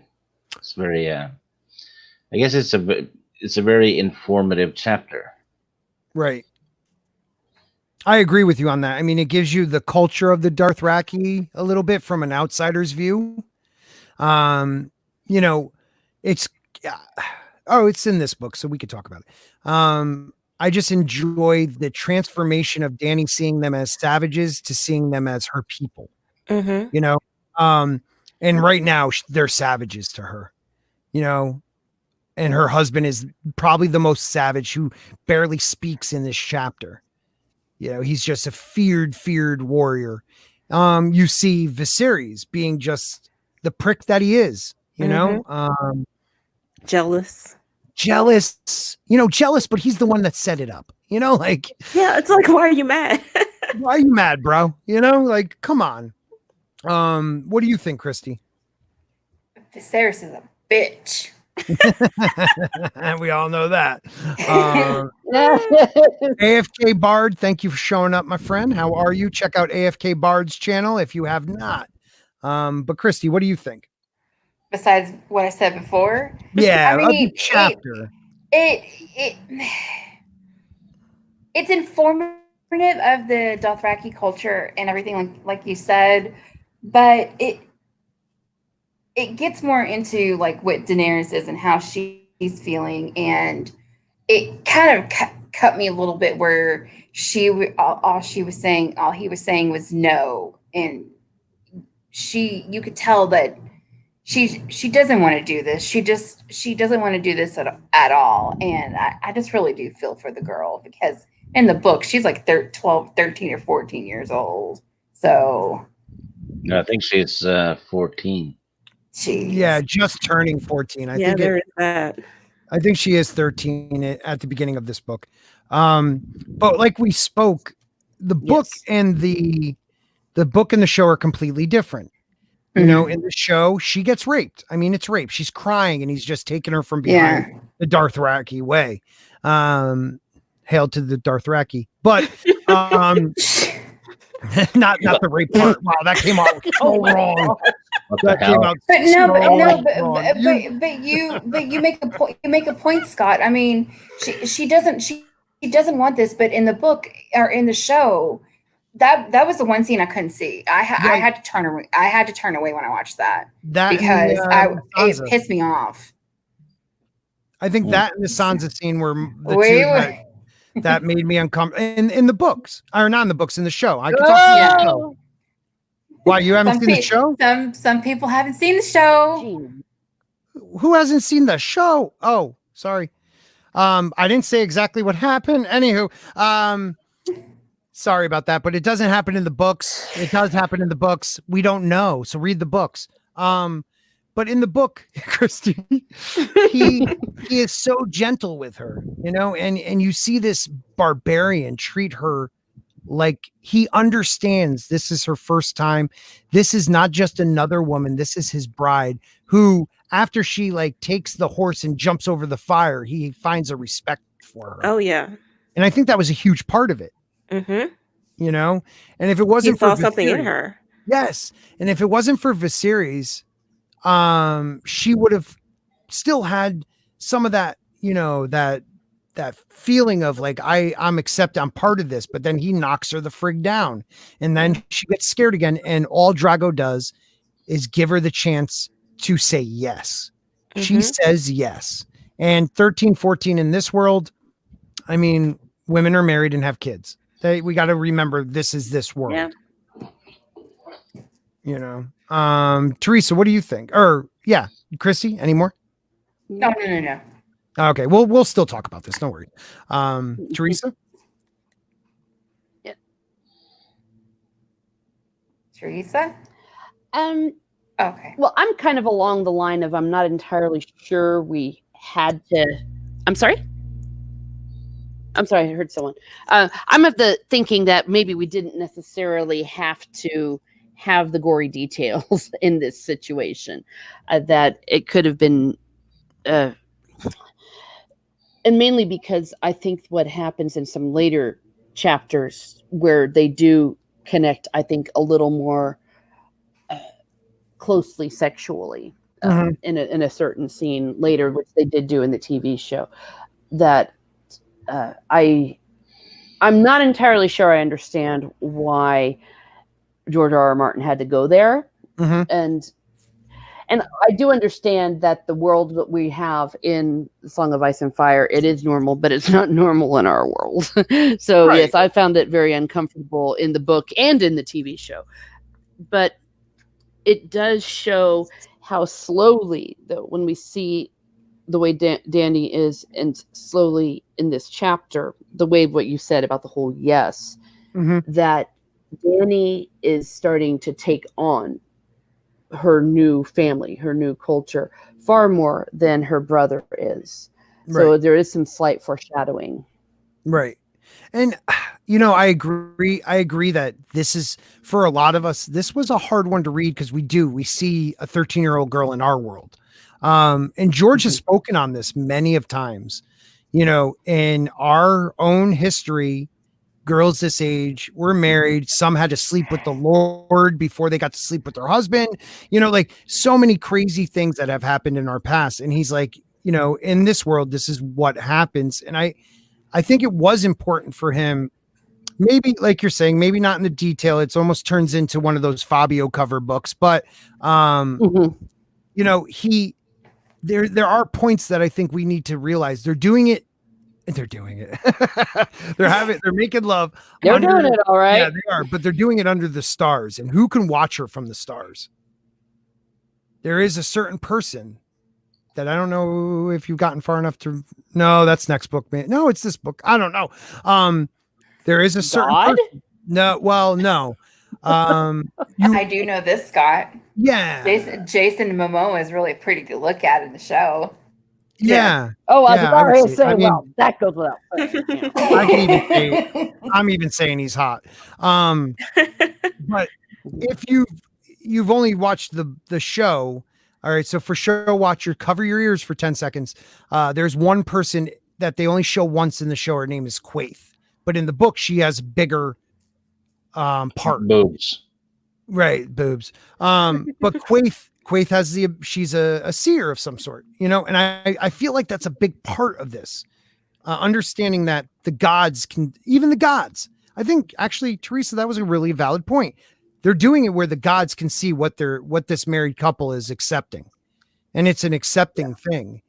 So who are the gods in this story? The Weirwoods, the R'hllor, who? But the seven, but they're doing it. And she said yes. And I think that's a valid, important part of this chapter. But I understand the whole like caressing and taking it as far as he does. But George does not. When it comes to every scene, he gives it to you, no matter what it is. And I have to respect the man for that. What about you, Jayne? Go ahead. I'm going to have to. I know you guys got to get going. Teresa, thank you so much for coming. You want to plug your channel? Oh, for sure. Miss Martin Muses over on YouTube, where I do have a reading Game of Thrones chapter by chapter for the first time, and movie reviews, book reviews, and anything that I find interesting. Especially right now, I've got a new Xbox, so a few things might pop up over there. I wanted to say thank you, Sporking, for having me on. I had the time of my life. It was a really fun stream. Thank you.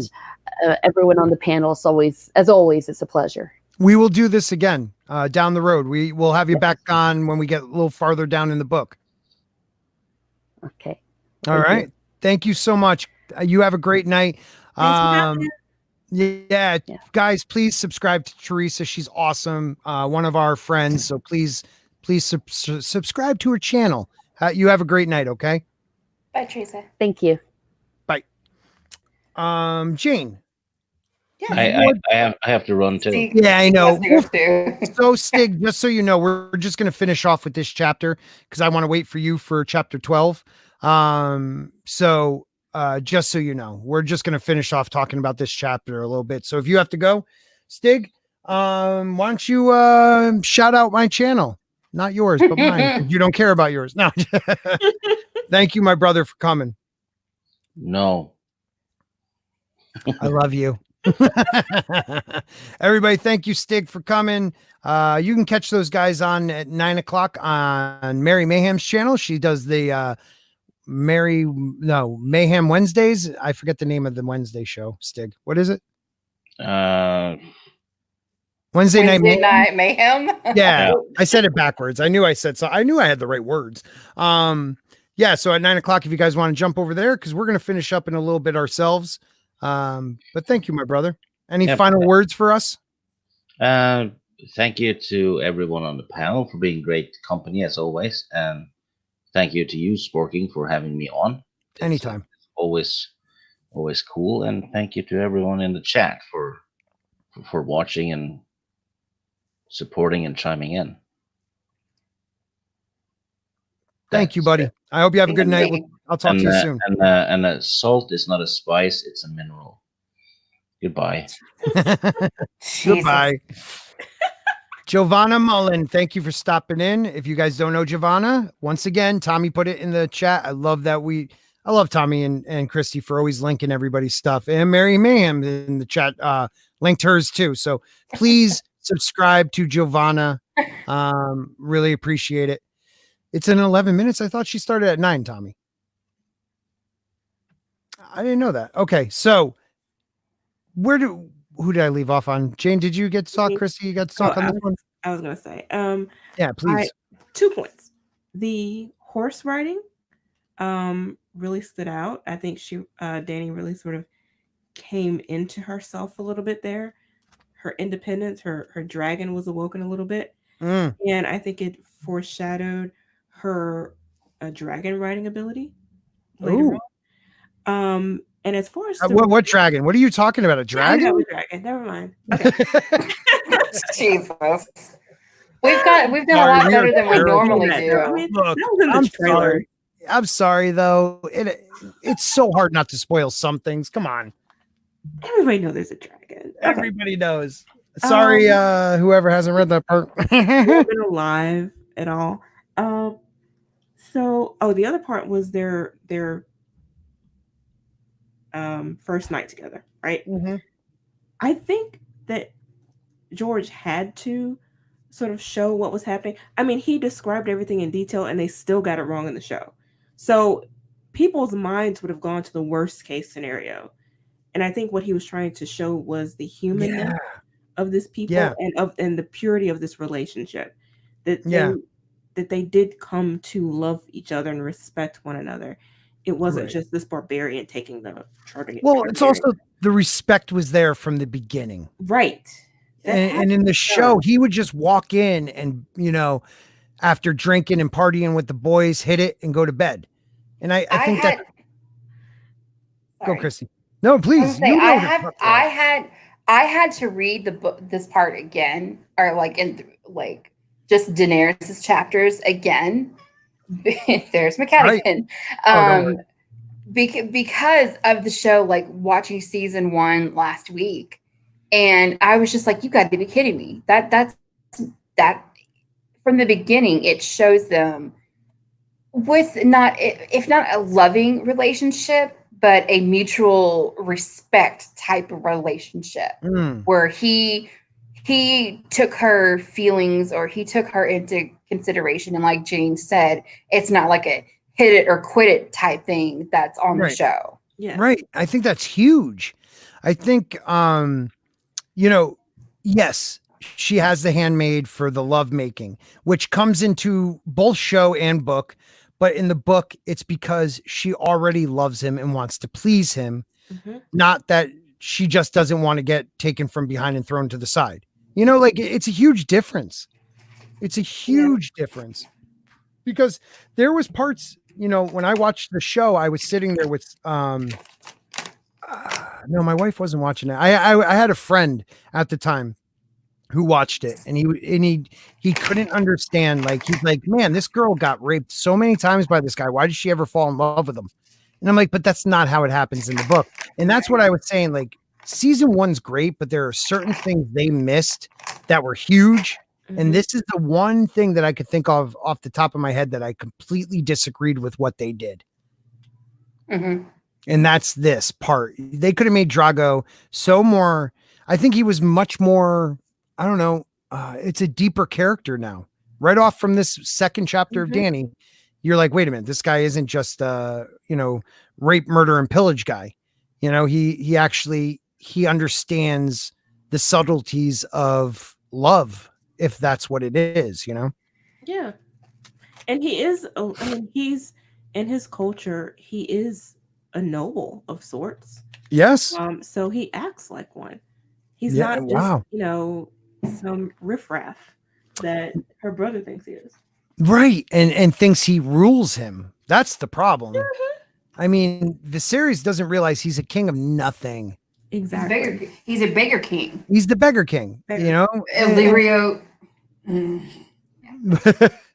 Illyrio says that they how does he put it? I don't know if they said it in the book, but in the show it's like in the streets or in the dark they give in the bars. toast, Yeah. and they give toast to their future king, and Daenerys is just like, yeah, She's wise enough to know that's don't. bullshit. Yeah. She's wise enough to realize, and that's another thing that was in the book, because you catch this girl's wisdom. She understands. There's a great channel I've been watching since I think I was like in their first 1,000 subs, Order of the Green Hand, and they do some really great videos about Dany, which if you have not checked out, please check those guys out, because their series after season 8 finished about Dany's would Dany go that route is fantastic. Yeah. But I don't want to step on Mary's toes, and that starts in about 5 minutes. Just want to let everybody know who stopped by or are watching this later this week. We will be having a Wednesday show. It will actually start at 7:15. So next week we probably will run into Mary's show, but we all It's gonna happen. It's almost impossible. It's almost impossible right now. 6:30 is too hard for me to do with the kids and everything. So 7:15 is when my shows start. Support myself, support Mary, support everybody. You can always watch this later, but I really appreciate everyone that's in the chat watching us right now, and whoever watches this at a later date. Any last words about? We made it through 5 chapters. I think that's what my new plan is. We're gonna do 5. That's it. 5. Yeah. That's all we could do. Maybe next week we'll try just to get to 15, and then we can do every 5 from there. No, it doesn't need to be even though I'm a weirdo like that. But any last words on the chapters we just read? Not really. No. All right. Well, let's close it out. Christy, would you like to plug the channel? Yes, I do. Go for it. So I literally have 125 hours to monetization. So I'm gonna shill for a second. And if you're listening to this song, I have a playlist that literally says live streams. If y'all could just play that and everything, because it's hard to live stream during the week because I work, and so I just did a video. I uploaded a video while we were live about Carice Van Houten, basically pretty much slamming the fans about how we weren't right about season 8 and how she was really satisfied with it. So I heard something about that. If y'all could just watch that. I mean, I narrowed it down to about 6 minutes, a little over 6.5 minutes. I had recorded over 25 minutes because that's how pissed off I was. We need the Christy cut. You will not get that, because even there are certain words on there that I knew. I said about this woman, I was like, no. That's fantastic. Yeah, just let it go, actors. Let it freaking go. Don't answer the questions. Yeah. If you're going to answer the questions, make it as vanilla as possible, because we still are mad. Yes. I'm still really angry. I'm really angry at what they did to and it's partly their fault, mostly D&D's fault, but also George's fault for not having the material for them. Do y'all watch The Dragon Demands on YouTube? What's that? The Dragon Demands, the channel on YouTube? You should. He breaks down every single way in which D&D got it wrong and why. Oh. I'm writing that down right now. The Dragon Demands? Yes. Well, I'll say this. I mean, if you're listening to this and you haven't seen season 8, I'm sorry, we're spoiling it for you. Yeah, please, you can leave now. When they chose Bran, and just how everything was done with season 8, it's the inconsistency. Daenerys, the Daenerys trying to be the whole Mad Queen type thing. That's one thing. But when you have in other previous seasons where Bran has said he is the Lord of Nothing, he Right. will never hold titles and stuff like that. Straight up And yet, lied. when Tyrion is someone who is locked up, by the way, y'all are taking the word of a prisoner, and you're saying the one who knows all the stories, and he says, "Why do you think I came all this way?" That gives off the idea that he literally knew he was going evil. He was evil, and he knew that Danny was going to go mad. This person was going to die. Yeah. I could go on. Well, yeah, and I can too. I mean, think about, when John has to go to the Watch, or we're gonna keep King's Landing from what's his name, Grey Worm. Uh-huh. Okay, that's great. The minute Grey Worm leaves, all right, John, you can do whatever the hell you want. So Yeah.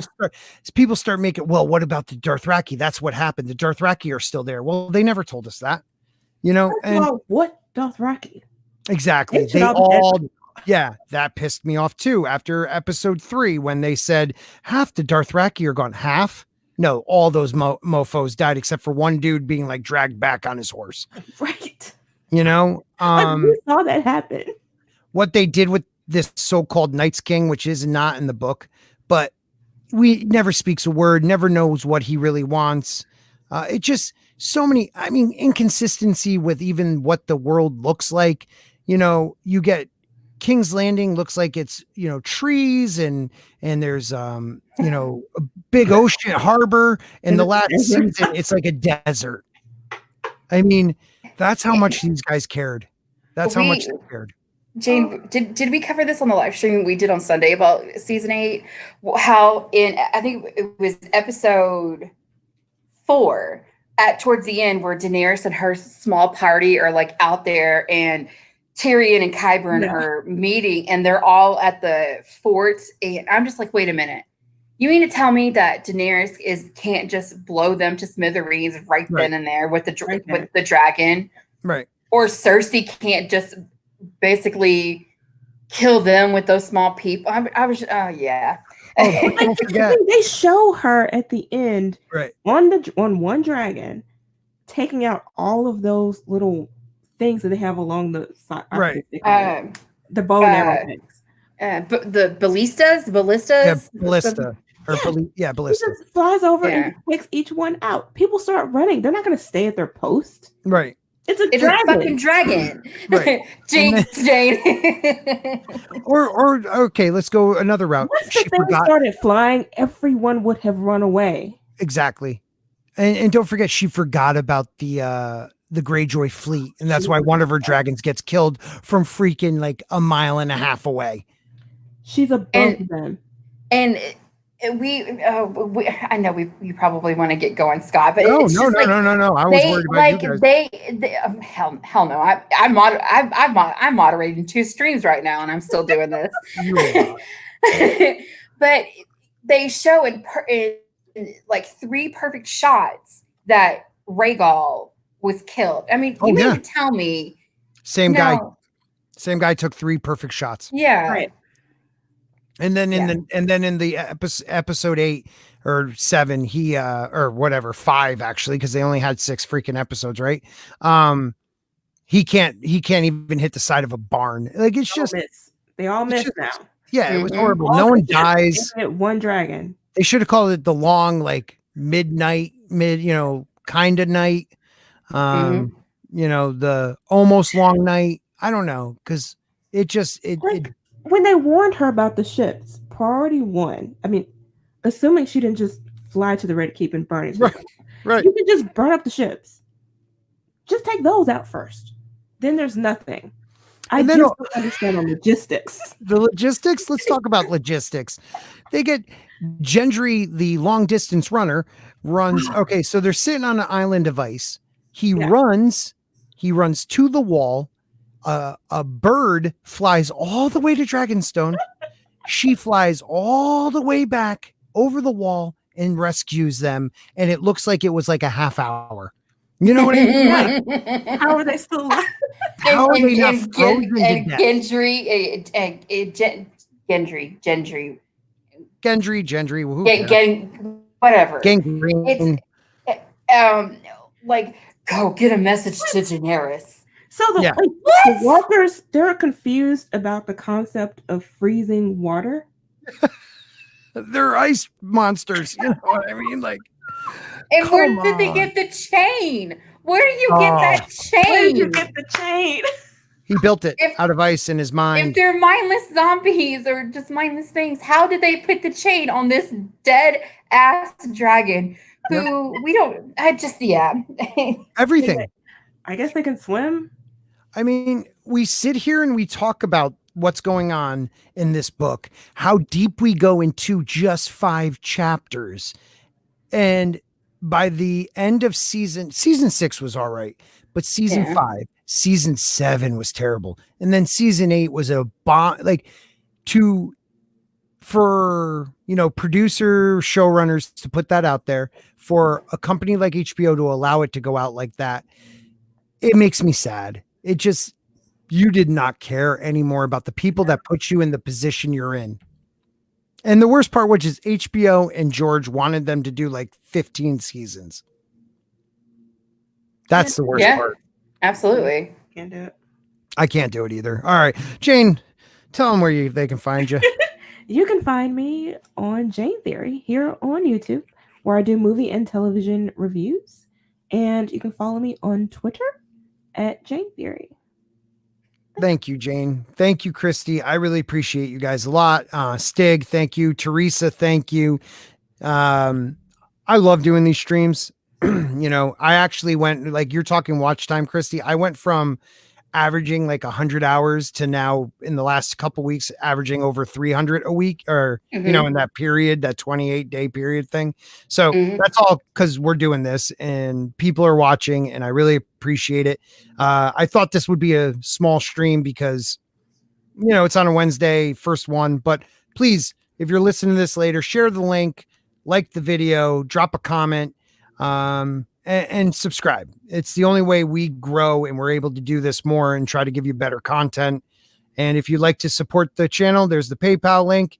I hope you all have a great night. And remember, winter is coming and freedom ain't free, boys.